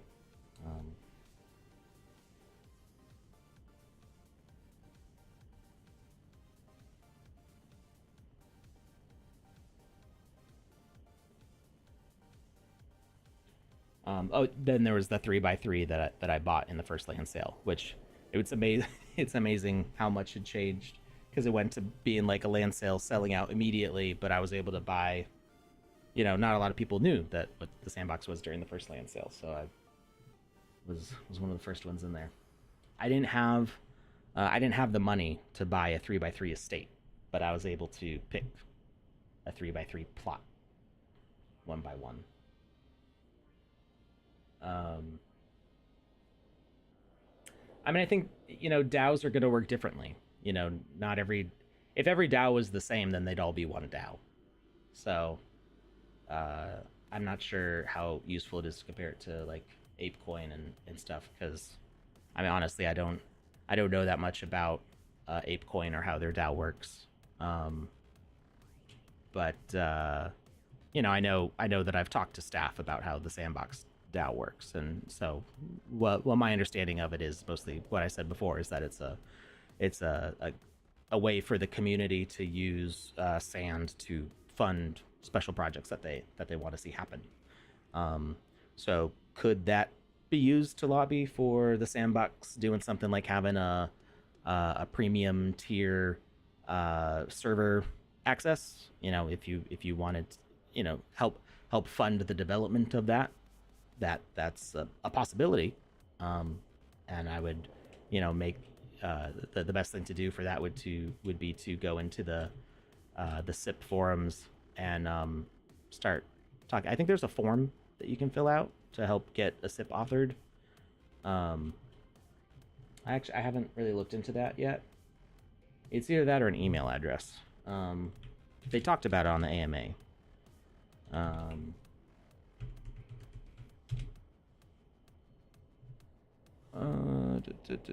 Proposals.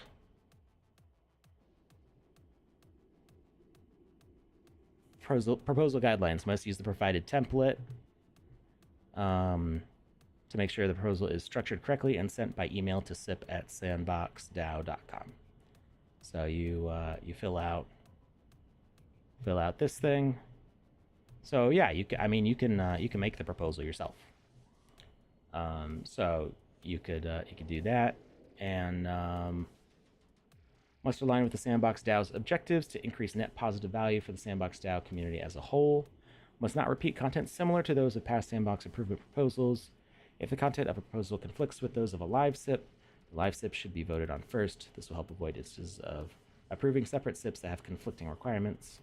Must not be at risk of being frivolous or facetious, nor pose any significant risks to the Sandbox ecosystem or its community. And then, well, let's look at that template again. Like, what can we ask for here?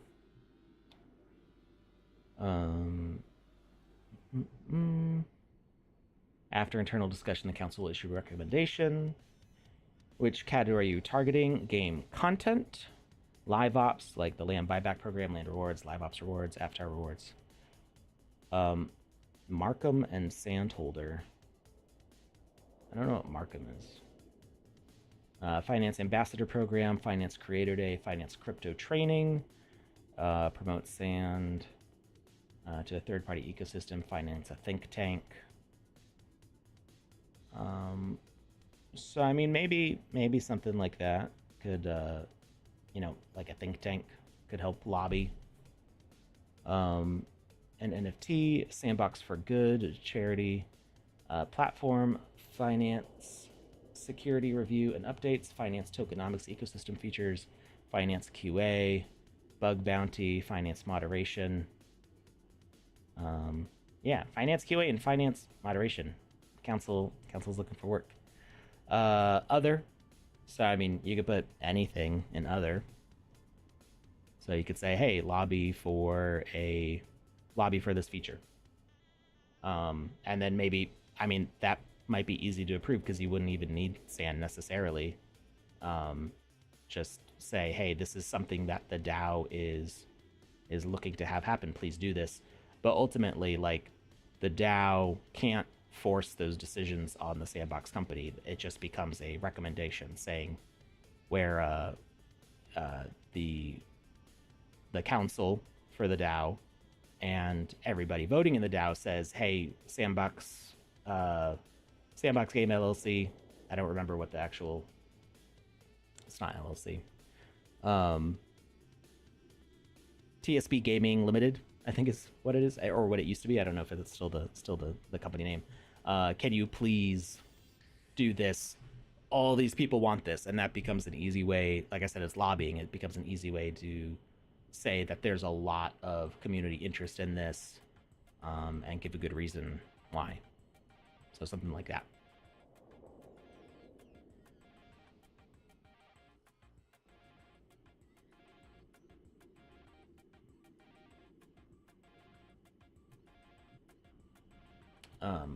But none of this indicates to me that just because the DAO votes that it wants something to happen doesn't mean that the Sandbox company is necessarily going to be able to do it, because there's technical limitations, there's financial limitations of is this practical for us to fund this thing, and that's where the DAO could be like, hey, we want to like provide a budget to make this thing happen. Can the DAO give some of its money to the Sandbox company to help fund a thing happen? Possibly.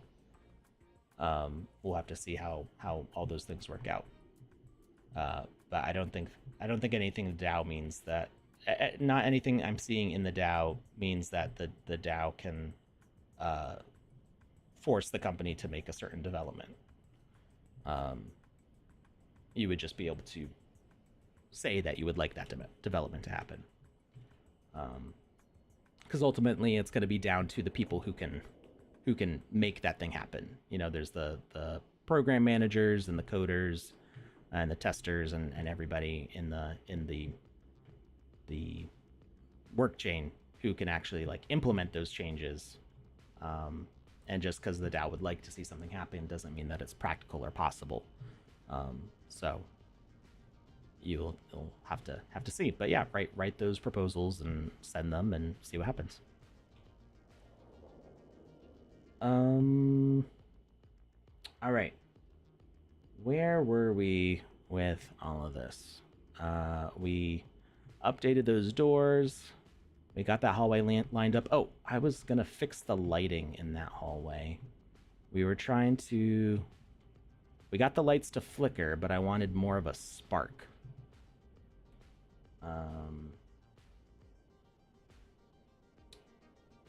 And I wasn't finding a spark that I really liked, but let's try it with some more options here.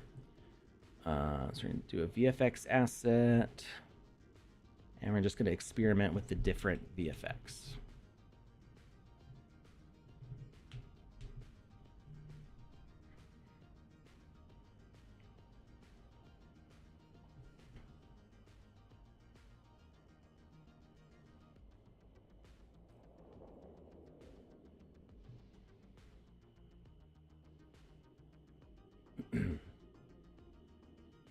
All right. Stunned is the little spinny thing. I don't think that'll work for what we want. Yeah. Not at all like a spark. Area dust. I don't think any of the area ones are gonna work, because they fill up a large space.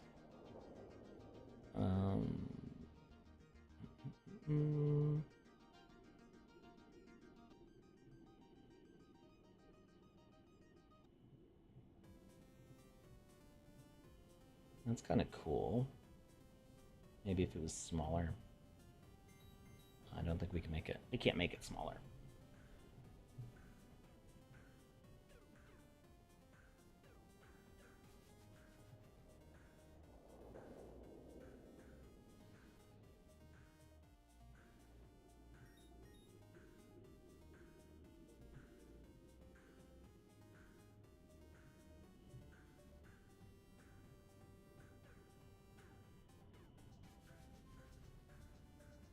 Oh, this looks pretty good. If I can change the color to... Yes. Let's change color more yellow.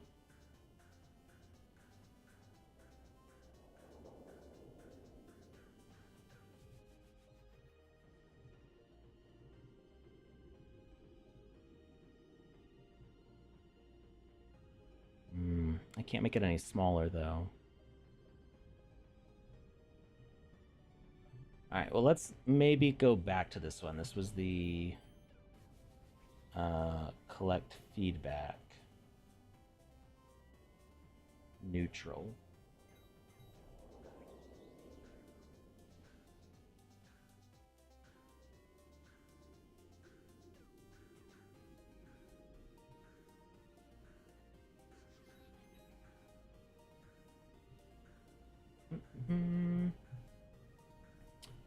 No, this is not Roblox. As Panda said, this is the Sandbox.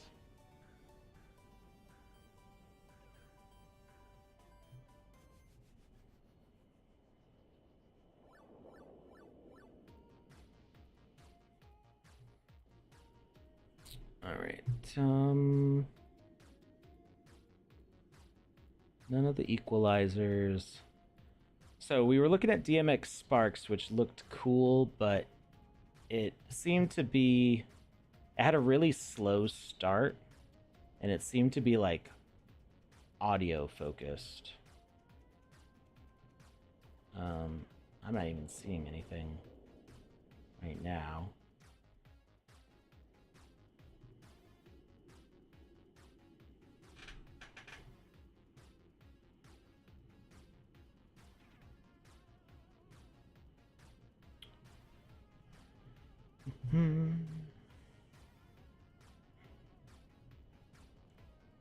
Energy beam. That's a little too specific.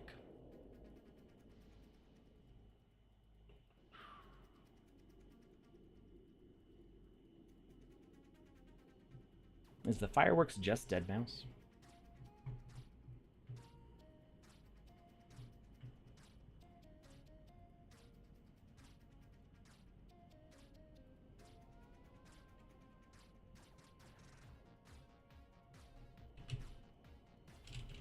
Not 410. Oh, it's huge.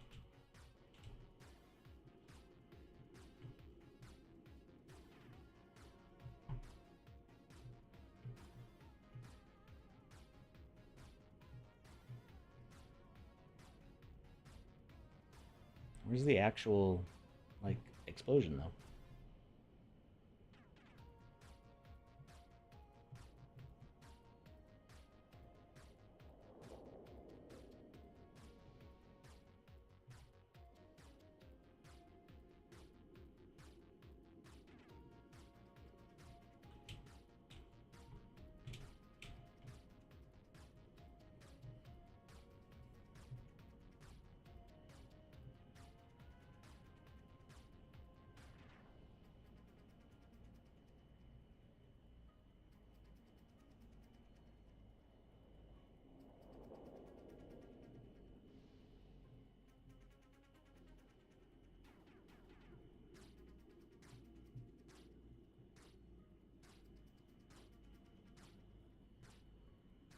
Oh.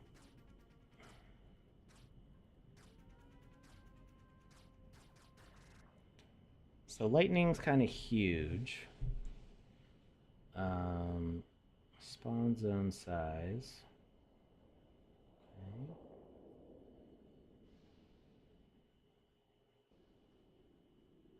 Can we rotate it upside down? Hey, there we go.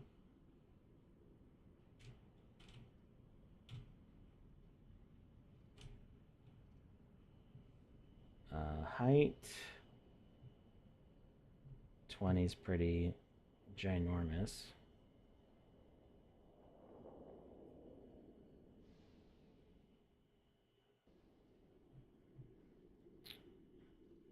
We'd be able to see it. Well, if it goes down into the ground, we won't be able to see it so much. Wait, I'm confused about what I'm actually... Why are those there and those there?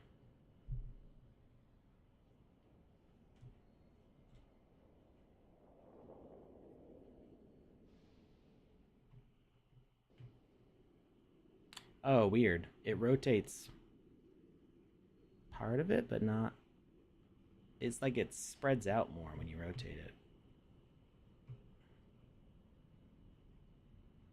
Like the particles separate. Hmm.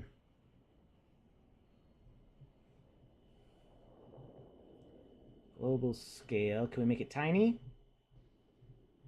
Okay, we can make it small. What if we do it like sideways across the ceiling? That.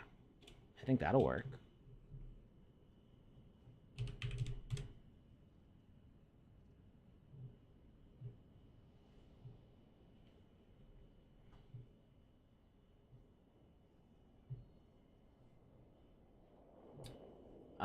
No, I haven't kept up with the fandom stuff. I've been kind of in my own little nook, trying to get stuff done. And there's so many different social events going on lately that I have a hard time keeping up with it all. Let's see, add some yellow.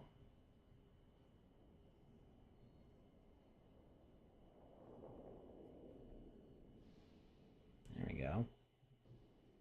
Maybe a little bit more orange.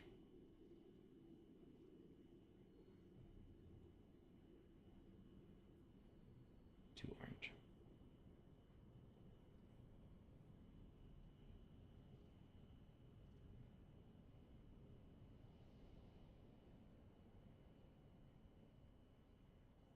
I wonder what loop does.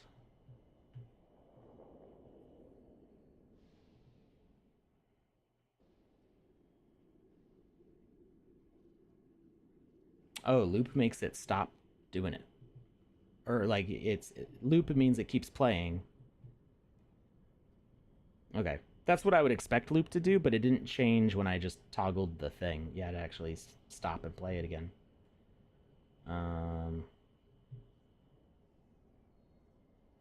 There we go.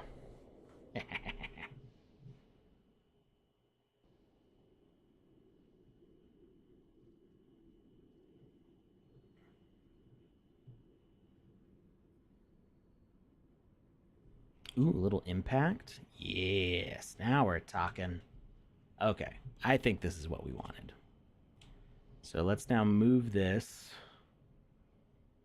over the hallway where the lights are.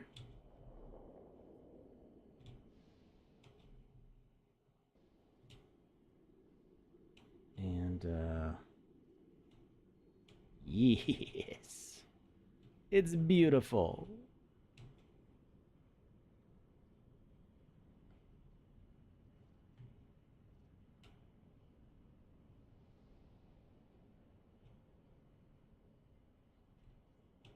Maybe a little bit lower.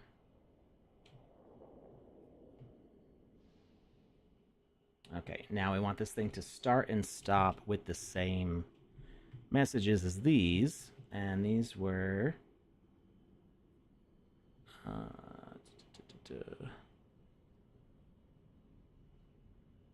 time 1 and time 2. I think time 1 was on and time 2 was off, right?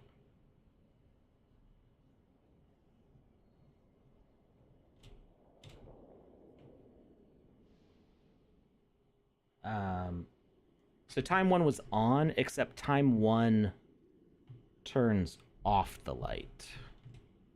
Like it turns on the negative light. It makes it dark.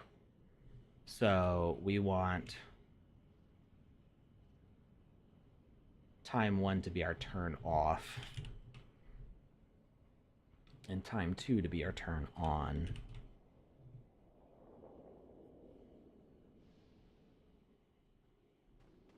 And let's take a look at that hallway.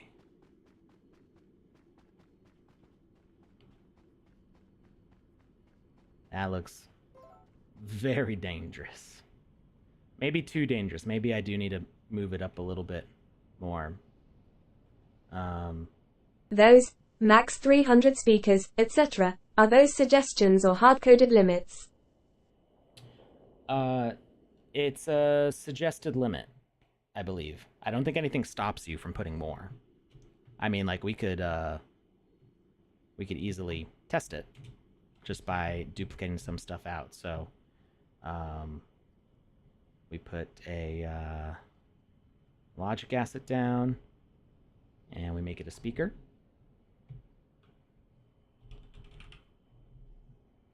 Um, 300 speakers. So actually, I don't know where you see max 300 speakers. Because here it says there's an unlimited for single player and 76 for multiplayer. I'm not saying I don't believe you. I don't know where that, if that's a specific limit you saw. I don't know where it says that.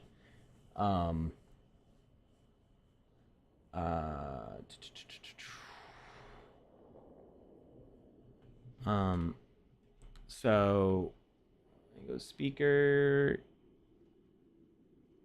gameplay, not gameplay. What am I doing? So we can duplicate it and then select both and duplicate it and then select all of those and duplicate it. That was just an example number. Just an example number. Okay. Well, we'll be able to get to 76 pretty quick. So because we're already at 8. Now we're at 16. Now we're at 32. Now we're at 64. And now we're at 128. And let's see if it lets us just add another one. We get a logic asset and put it there, and we say add component, speaker. So it lets us add it. If we look at debug validators, let's clear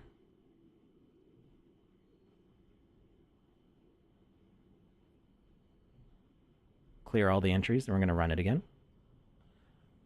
So it's been yelling at us that the instance of actors is very high. That's like each individual asset. So like each copy of this railing is considered an actor in that count. So it's mad that we have 616 actors. If you remember from earlier, we had 500 actors about. So we just added 128 of these things. So that's where that number comes from. We have 49 unique asset types. Number of assets was determined to demand 50 megabytes of RAM, 21 block types, 334 behaviors in your experience. So nothing in there stops us from doing that.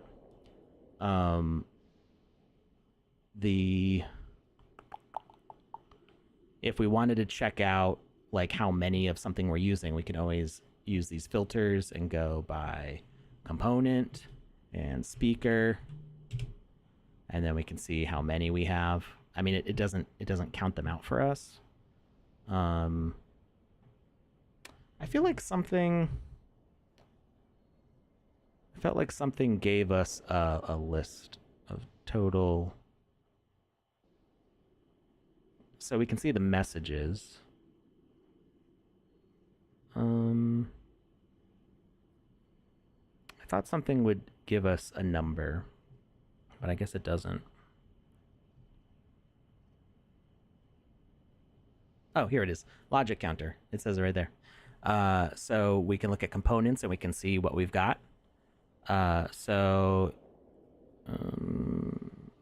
Speaker, we've got 145 right now. Obviously, that's more because we had the 128 that I just added, and we had ones before from like the doors opening and stuff. So it lets us do it. Nothing stops us. It just is good to like look at those and know that, okay, you got that many multiplayer speakers going on in your experience. It might not run so great. And that's where it's up to you as a creator to go like, okay, I like understand the risk. I really want this to work this way. It may not work well if there's a whole bunch of players or what have you. That's where you can just start making your own decisions, but you can at least make them informed.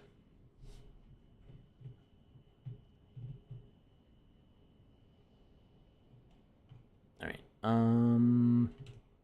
Back to the lightning. So I think it's a little too frequent. I think we want the loop off. Where'd it go? Here it is.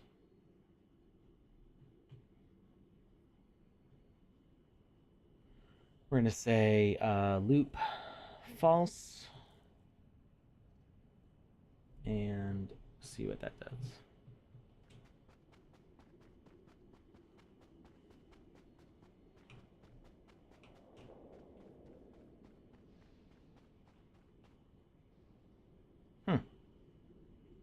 Maybe we need to change the frequency then.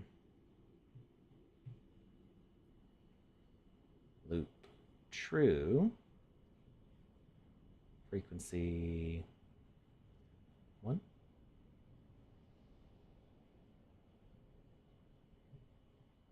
So I think that'll only let it play every 1 second or so.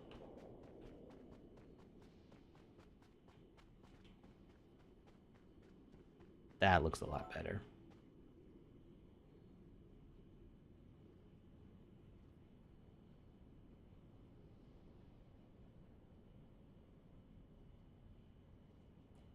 It does feel too rhythmic though. And it's not going in time.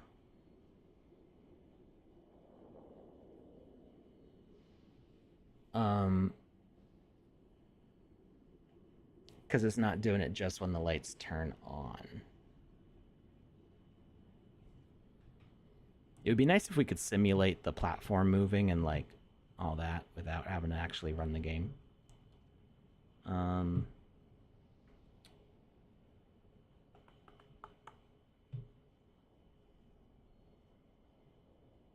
It feels like it was timing the lightning to just be 1 a second, no matter when the on-off message was.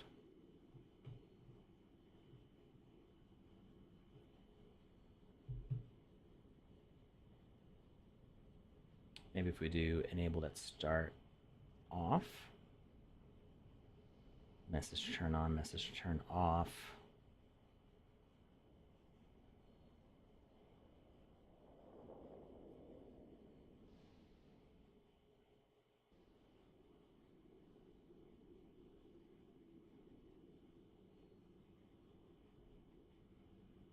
Mm-hmm.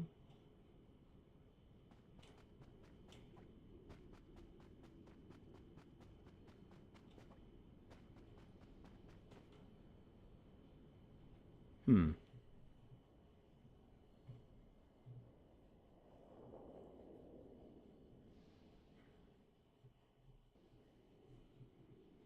It needs that frequency to be more than 0.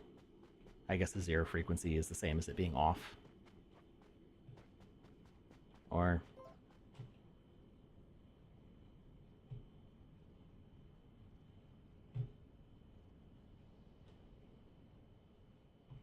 what else did I change? Oh no, we're gonna move the spawn plate so I don't have to keep running back and forth.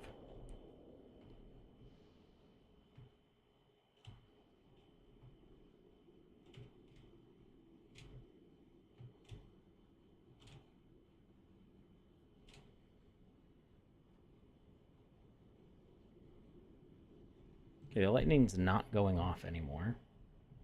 Oh, maybe because I disabled at start, but we do turn it on. Oh, did this need to send to a tag?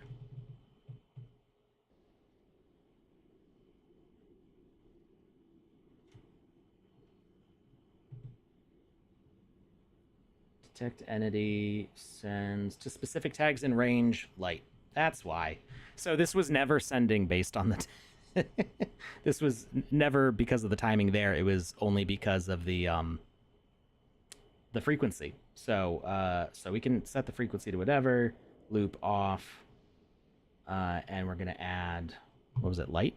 Was that the tag I was sending to? Light. That makes a difference. Now it should. There we go. And now it's more irregular too, which is what I wanted. All right, let's put the spawn plate back to where it was.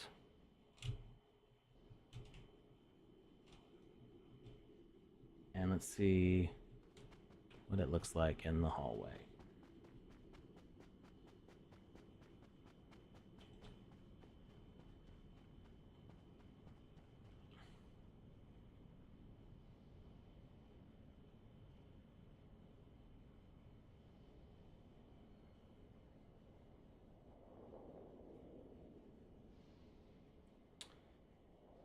I kind of don't like that turning it off makes the effect disappear immediately.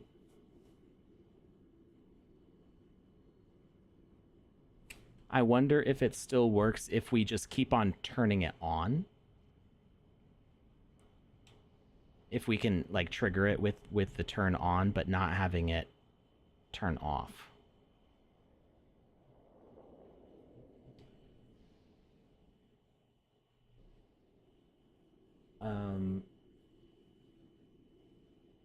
Wondering, can you guys say the streaming schedule for you and Alex? So there's a streaming schedule on Twitch.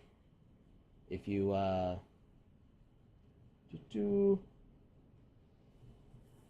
if you just go to our channel, so here's got like home, about, so you can see our schedule right here. So we and this will update to your time zone. So like it'll actually show you you know what's coming up based on your relative time. You can see it's messed up here because I lost power for a minute, for a second, really, and it ended the stream, and then I started back up. So this split when it was actually, it's still the same 4-hour stream, but you can see that, you know, we did the 4-hour stream there from 1 p.m. to 5 p.m. Eastern time on Tuesdays. I still do the regular 5 to 7-ish stream on Wednesdays. Then I do a 11 a.m. to 3 p.m. stream on Fridays. The goal there is that I be able to raid Joe's stream at the end of this, except he's not streaming today because his daughter's doing her, what they call it, a moving up ceremony. It's like graduation, basically. And then I have my regular Saturday stream, 2 p.m. to 4 p.m. on Saturdays. Panda does VoxEdit On Mondays. We've got Logic Lab with that's with Cyber Dragon, right? It doesn't say. On Tuesdays, Crafter streamed on Tuesday also. We've got Panda and V exploring the sandbox on Thursdays, and Crafter's Study Hall on Thursdays. Human Talks, aka Not Jackie Chan, says hearing Alex make some Always Sunny references, then hearing Seb just talk about stuff is what made me want to jump in Sandbox. I do love Always Sunny references.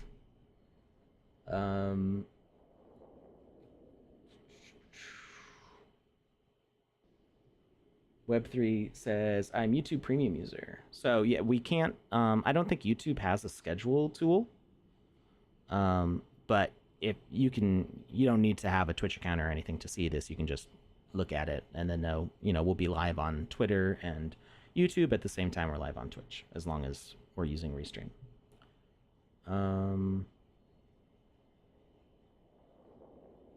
You purchased the Lululand sneakers after getting the Sand Reward from the first alpha. Which Lululand sneakers? I'm trying to remember which ones those are.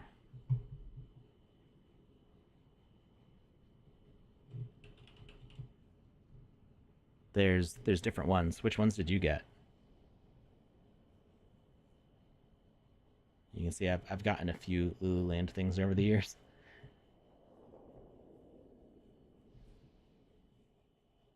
And oh yeah, Panda pointed out that group streams are every other week on Fridays. So actually, it would be after this stream time that we would do a group stream. There's a claim for Attorney Woo owners. Cool. The Red Wings. Yeah. These are pretty hot. If I can get to a spot where you can see them. Look at those things. They're beautiful.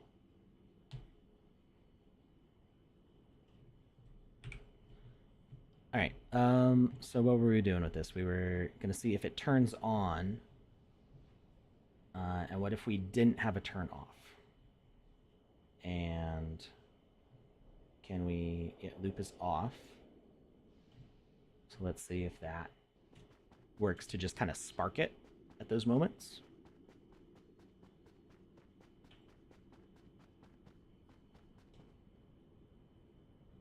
Does not work.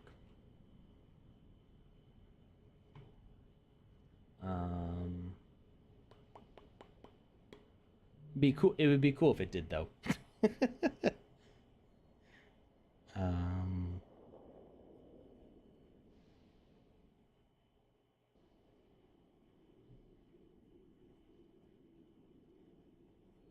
Yeah, I don't think there's another way for me to do that. So we'll just have to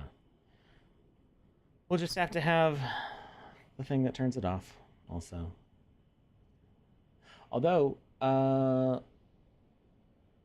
I could space it out more. So it doesn't have to trigger. What if we turn it on and off with the same message? And will that like double space it kind of and give more time for the animation to complete? Yes. I got it. Hey, the music stopped. I just noticed. PandaPops says, oh, damn. I just realized I double booked you and Joe for a stream. What does that mean? What do you mean double booked? I set up this stream time to not conflict with Joe's stream. However, the every other week for the group stream, I know does cut into Joe's. That's why when Joe has popped in, it's always been like halfway through the stream because he ended his thing. Next Friday, Joe is streaming for the Game Jam good morning, afternoon, and evening QA one. Yeah, that's been the case for the past few weeks. Oh, he's supposed to be doing it on our channel? Oh no. Well, we could just do the group stream at a different time. He says we're doing more streams now, and we gotta watch out for schedule conflicts. No, it conflicts with this stream. I mean, I can stream this at a different time, or I don't know. He's 4:30 p.m. UTC my time, so that's 12:30 my time. I could just end early, maybe. Switch him to Thursday, as long as that works for him. I mean, I'm flexible. I'm trying to make my streaming more consistent. I'm trying to start on time better. Trying to have more streams and trying to be here for you guys to see stuff. But I missed the Joe and Alex stream. I mean, we can still stream together. I could pop into his streams. I've been busy doing the Wizzyverse stuff. Basically, if you don't see me on stream, I'm doing one of two things. One of three things. If you don't see me streaming, I'm either maybe six things. I'm either eating, sleeping, spending time with my family, or I'm doing support tickets for like Discord and stuff, trying to like communicate back and forth with the staff and try to get things fixed. I am doing the asset categorization stuff, because we've got I did all the layer 1 assets, I did all the basic assets, now I'm doing all the exclusive assets. And then the last one is I'm working on Wizzyverse. That's my life right now, those 6 things. Just in a cycle. Just over and over. Over and over. Yeah. No, I don't mind popping in Joe's stream. Maybe. Joe and I need to play some other games. I know we're all about the sandbox, but it's like I'm a bit saturated on Sandbox. And Joe and I used to play Call of Duty together all the time. We haven't been playing much lately. I haven't even started the new Battle Pass. Should start the first Sandbox reality YouTube channel. What does that even mean? Like the day-to-day life, like a reality show of me working in the sandbox. It'd be exceptionally okay. There would be some funny dramatic moments that probably shouldn't be public, and then the rest of the time would be really boring, me staring at spreadsheets and like filtering and adjusting values. That's basically what I've been doing for the past few weeks. Is I've got one screen with all I think it's like 12,000 exclusive assets as I categorize them all and figure out what's going on with all those assets. And the other screen is like Attack on Titan. And that's just me. That's my work. Garnikin says, book name for stream. Who else wants that feature? Oh, like booking a guest? That would be interesting. You mean as like a stream points thing?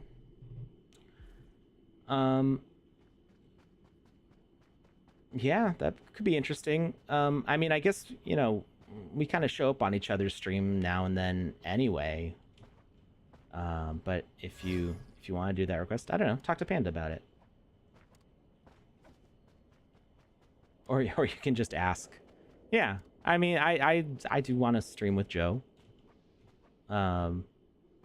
We've just been busy, We've been busy making things happen. And we'll see. G says, playing some of the MML. Oh, it scrolled. MML M squared other side experiences. Great time if still prospecting a Wizzy build there. SDK is being seeded to team that have.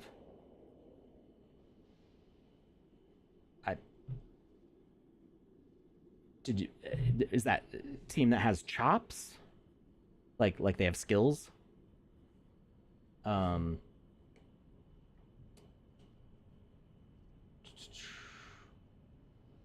Yeah. I mean, I think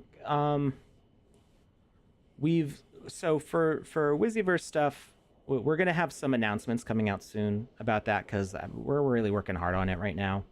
I'm making the Avatar project happen. Joe is doing updates to the white paper. There is going to be an update because we're reducing the price pretty significantly. Uh, Other side. okay, thank you. I can't reach. You just put it on the floor over there. Okay. My wife brought me lunch. I'm gonna be stopping streaming soon anyway. So the where's my brain going? So we're reducing scope on some things because we first wrote that white paper over a year ago now, I think, and we were looking at where things were with the bear market and where things could shift, and there's some aspects of it that we're reducing scope because we don't want to. We want it to be an ambitious project. But more than ambitious, we want it to be a successful project. We want to make sure that we're able to deliver everything that we want to, and some of that means downsizing a bit. And I think we're gonna be able to still do really fun stuff and do most of the stuff that we had planned on doing, but we've shrunk the scale a little bit.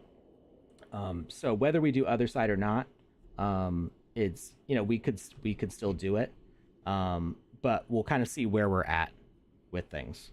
And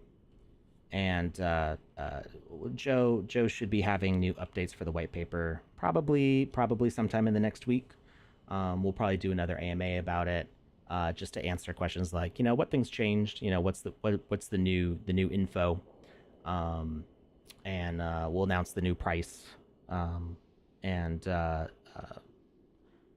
don't. When it comes time for that AMA, I don't know if we'll be able to announce the mint date that day, but we should be able to announce the mint day very, very soon. Because I'm getting really close with stuff. It's happening. Garnikin says they'd like to request Panda streaming in X hours from now. You're saying it's not that. Panda, you're going to be live in 4 hours. Go.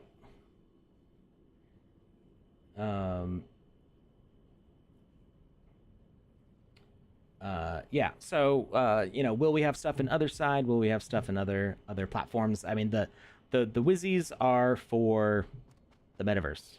That they've started in the sandbox, but they're not limited to the sandbox. So, we're gonna try to make them available on as many platforms as make sense. And we'll see what's possible. But we're gonna start with what we know and grow from there. All right, so we got the lightning working, right? I think I was happy with that.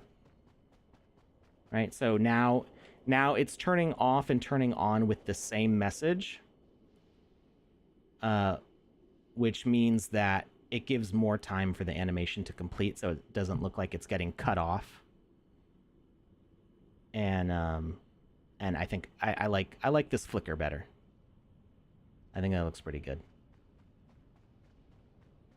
And so next time, I think we'll put some sort of timer or something in here to make you pass out, and then they'll pull you back into the main space. Maybe there's going to be something in here that you have to grab, and you have a limited amount of time to find it. You just run in mad dash to grab it, and then oh yeah, I forgot that there is an eggplant in here.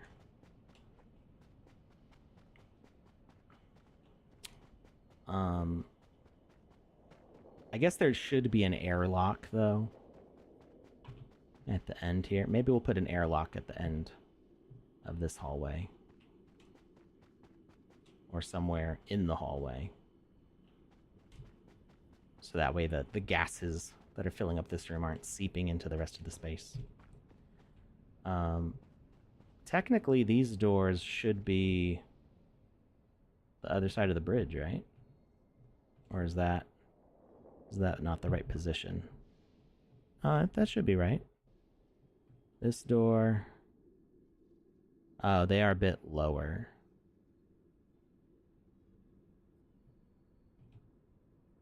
But, you know, it doesn't have to line up exactly. You can just kind of imagine it does. Theoretically, we could build a little tunnel going between those two. But we'll just be like, closed.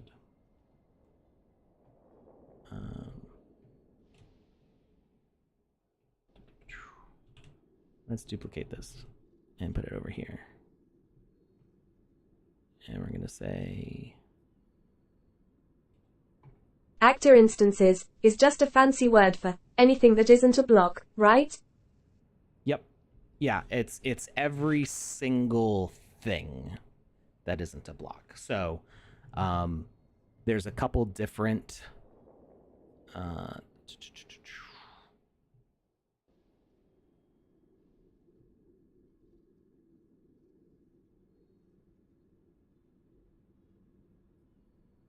Why do I have a hard time getting back to the main list of these things? There we go. I feel like that back button's not working. Oh, but now it is. I don't know. Anyway, we run this thing. So when it says actor instances, if I was to select every object, I would have selected 488 objects. But then when you see 49 asset types, that means there's 49 unique assets. So a whole bunch of these actors are logic donuts. A whole bunch of them are copies of the same asset, like this control panel gets used a whole bunch of times. This sign gets used a whole bunch of times. This sign gets used a whole bunch of times. These frames get used a whole bunch of times. So there's 49 unique models being used in the space. And all of those models plus all of those logic donuts equals 488 actor instances. And we got 21 block types and 206 behaviors.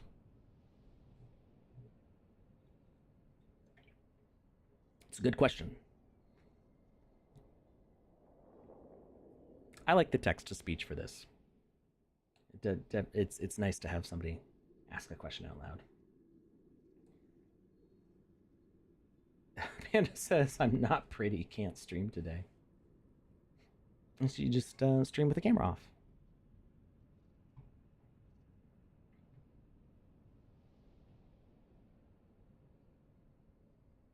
All right, so I was doing the door sign here. What we got? We got 15 minutes left. And the music stopped again. I could have sworn I told it to loop. I hope the cost for text-to-speech is the right amount. I wanted it to be cheap, but not so cheap people would spam it with non-questions. Everybody's been very well behaved with the text-to-speech. There's been some silly things in there, but I like the silly things. They're funny. I think more so than the cost. I don't know if it's possible. Like, I would limit it to no more than like once a minute or something like that, because you don't want it to just be like constantly a constant barrage of stuff. And if somebody says something, I'd like to chance to reply to it. But I think people have been using it very judiciously. So, good job, chat. You're being well behaved. Ooh. Color test block. It's so pretty. I actually kind of just want to build stuff with just this. Just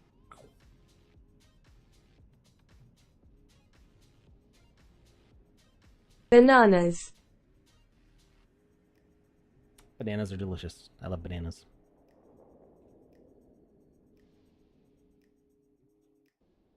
This is a thing that lets you know which directions your blocks are facing. So if you're if you're working in a game and you want to make a new block and you want the texture to be different on each side, but you're not sure which direction it needs to face, top, front, left, right, back, and under. So that'll let you know the orientation you need it in VoxEdit for modeling. It's a useful little block. I had mentioned doing a northwest, east, south one also. I don't know if we have that yet.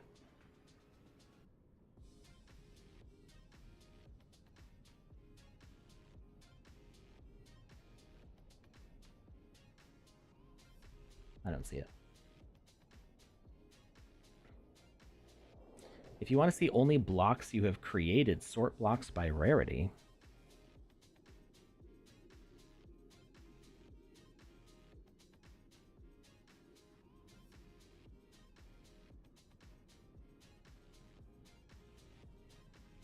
What?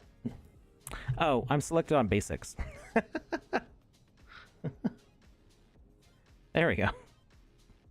Orange, fog, glass, night sky, blue, white, jungle floor, brown, red, glass block. Actually, I didn't make that, but I copied it from someone else, I think. I don't know if it still works. It doesn't work anymore. We used to have a glass block that was kind of like the Minecraft glass. And it stopped working. So you can also just click workspace. Oh, does that not work? Why does... Interesting. That doesn't make any sense, because I... You would think workspace would be all the ones that you have made. But I did set these to basic, but I've also set others to basic. So... Wait, is it not working now? A to Z. Z to A. Rarity. It's not working anymore. I don't know. I don't know what changed.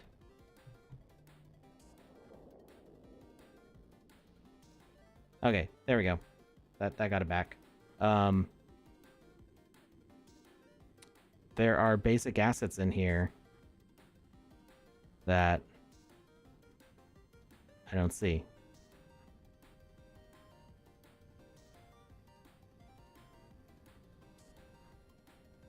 And it might be messed up for me because I have the exclusive ones.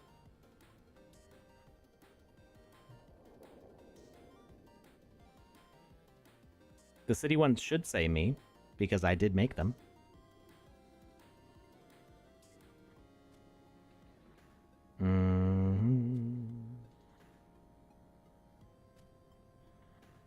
These just seem to be alphabetical now.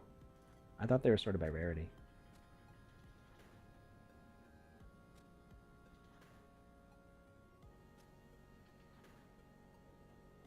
Oh, nope, definitely not alphabetical. There we go. City block. Kamisazi.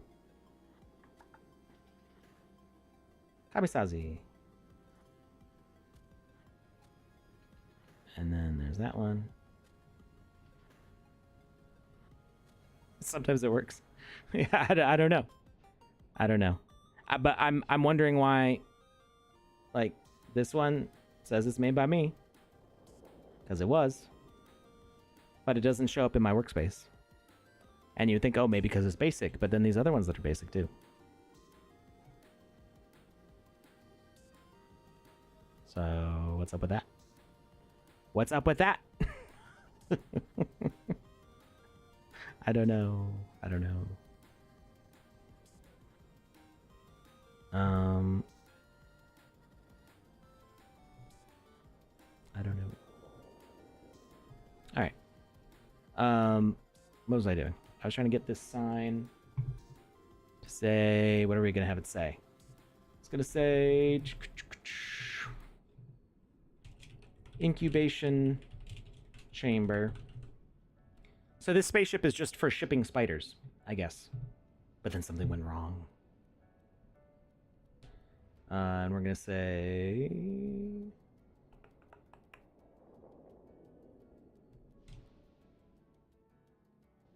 lockdown. Or warning. Lockdown. Protocols. Engage. Did I spell protocols correctly? I don't think I've ever written the word protocol before. Protocol. Yeah, I spelled it correctly. And we're gonna go color equals red. Color. Oh, I need a slash.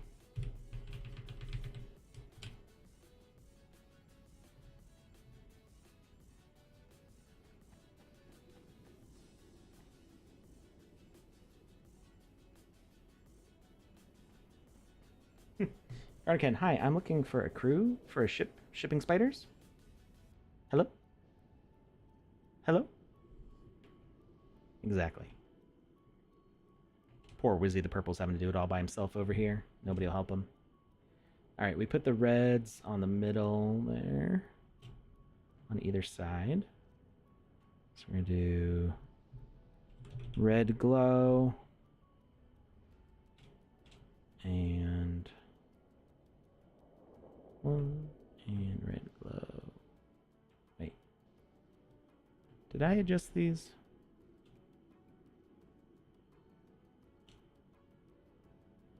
Okay, yeah, I guess that works.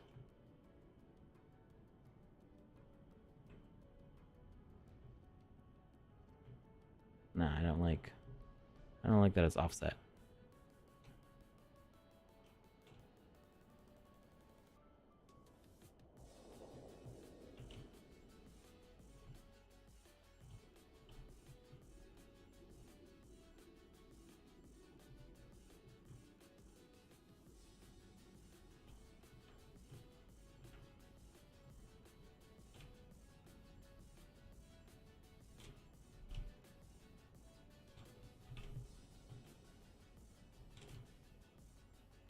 Alright.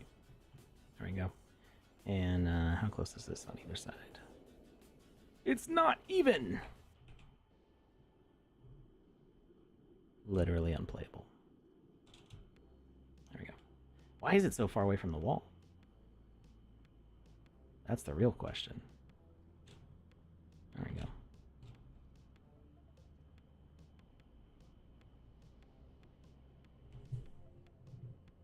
To be fair, there are also people who would jump at that call. That is true.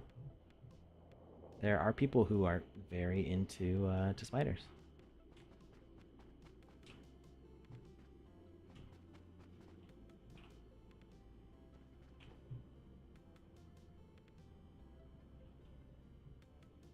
Can you put a paragraph break in there? Can we do a...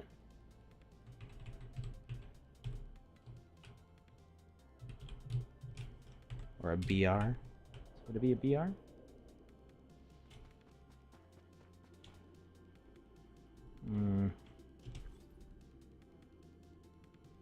See, Unity, rich text codes. I'm gonna do bold, italics, bold, italics, size, color, material, quad.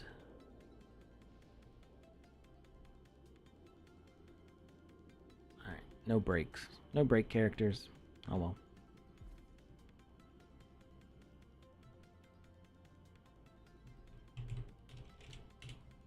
Actually,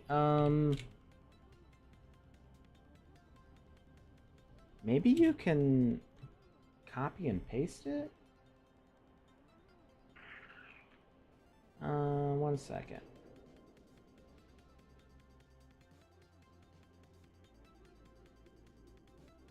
/n, it's worth a try. I don't think it'll work without carrots though.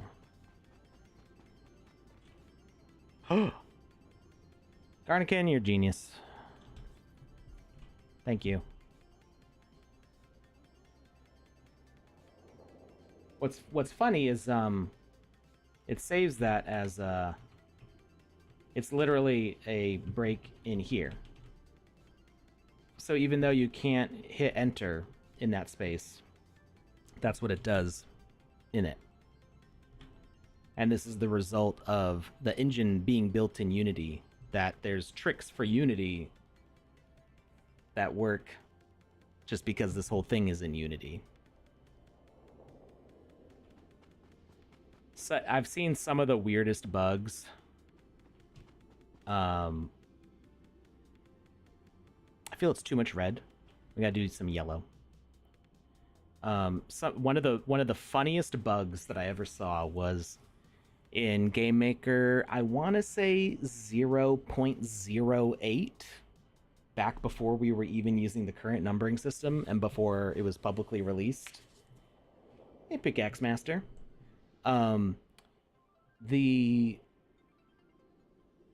physics would work in the editor. So like, I'm trying to remember exactly how it worked.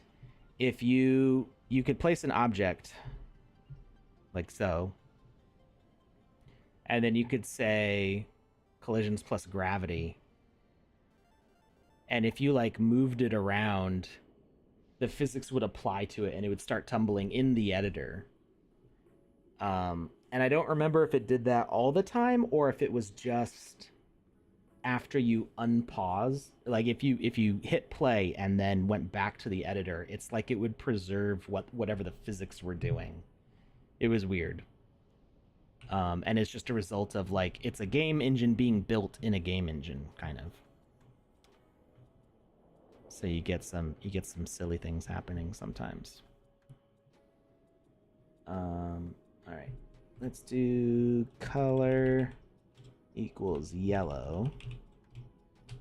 Hopefully we have enough characters to add. I can't move the cursor around the way I want. Slash color.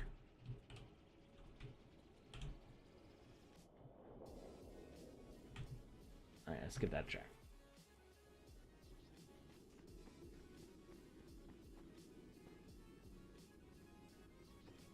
I like that better. Let's bold the warning, though.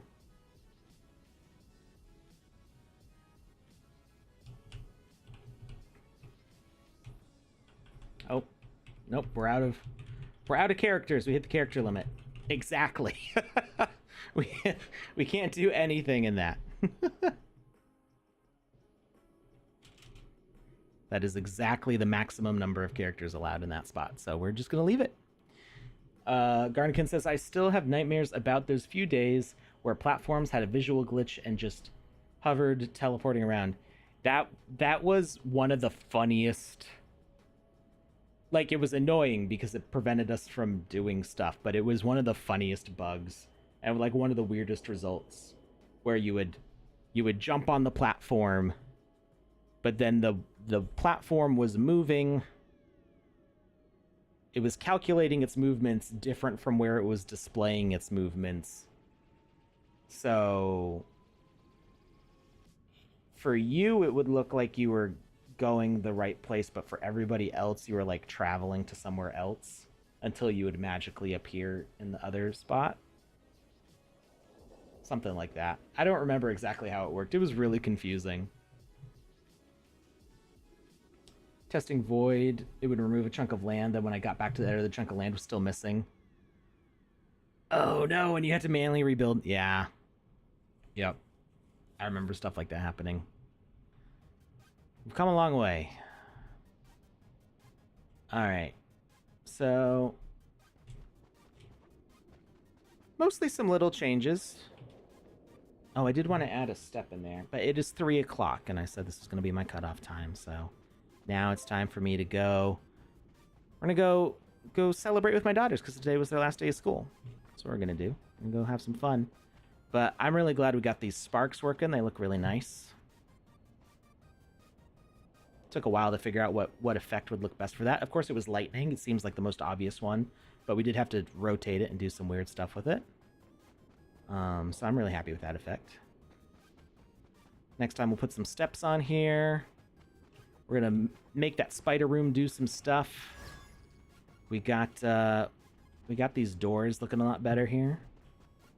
Functioning better, although they are super duper slow, but that's okay. And I think next stream, pending any like crazy things happening, I think we'll be able to publish this. We're gonna make our page, and this experience will be ready to go for the moment.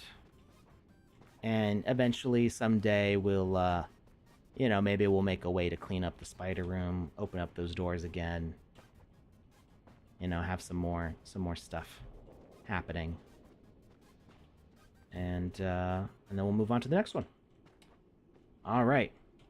So, let's see who we can raid. Who's live on Twitch right now? Is anybody playing the Sandbox game? Anybody at all? Hey, I see Roxy Miguel is live with VoxEdit at the moment, so I'm going to go send you Roxy's way. Go have fun with him. And, oh, or did he just go offline? Did he literally just go offline? It said he was live. One page still says he's live, and the other page says he's offline. He literally just went offline. Oh, no. Oh, he raided over here? Oh, no, Roxy. I was about to send people your way. Okay, well, you were the only other one that was streaming. Let's see who else is... Any channels we're following that are up?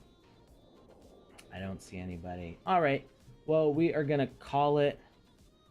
The goal of the end time here is so that way I can raid Joe. But like I said, Joe's not streaming today because it's his daughter's moving up ceremony. Congratulations to his daughter going on to the next grade. So we'll just end the stream here. Make sure you participate in all those sandbox events. And Dracusha playing Alluvium. Okay, yeah, that was somebody Panda pointed out earlier. Maybe we can raid them. They weren't on our following list, so I think we can do that. Dracusha's live right now. Playing Alluvium. Alright. I'm going to send you that way. Go have fun hanging out, checking out Alluvium.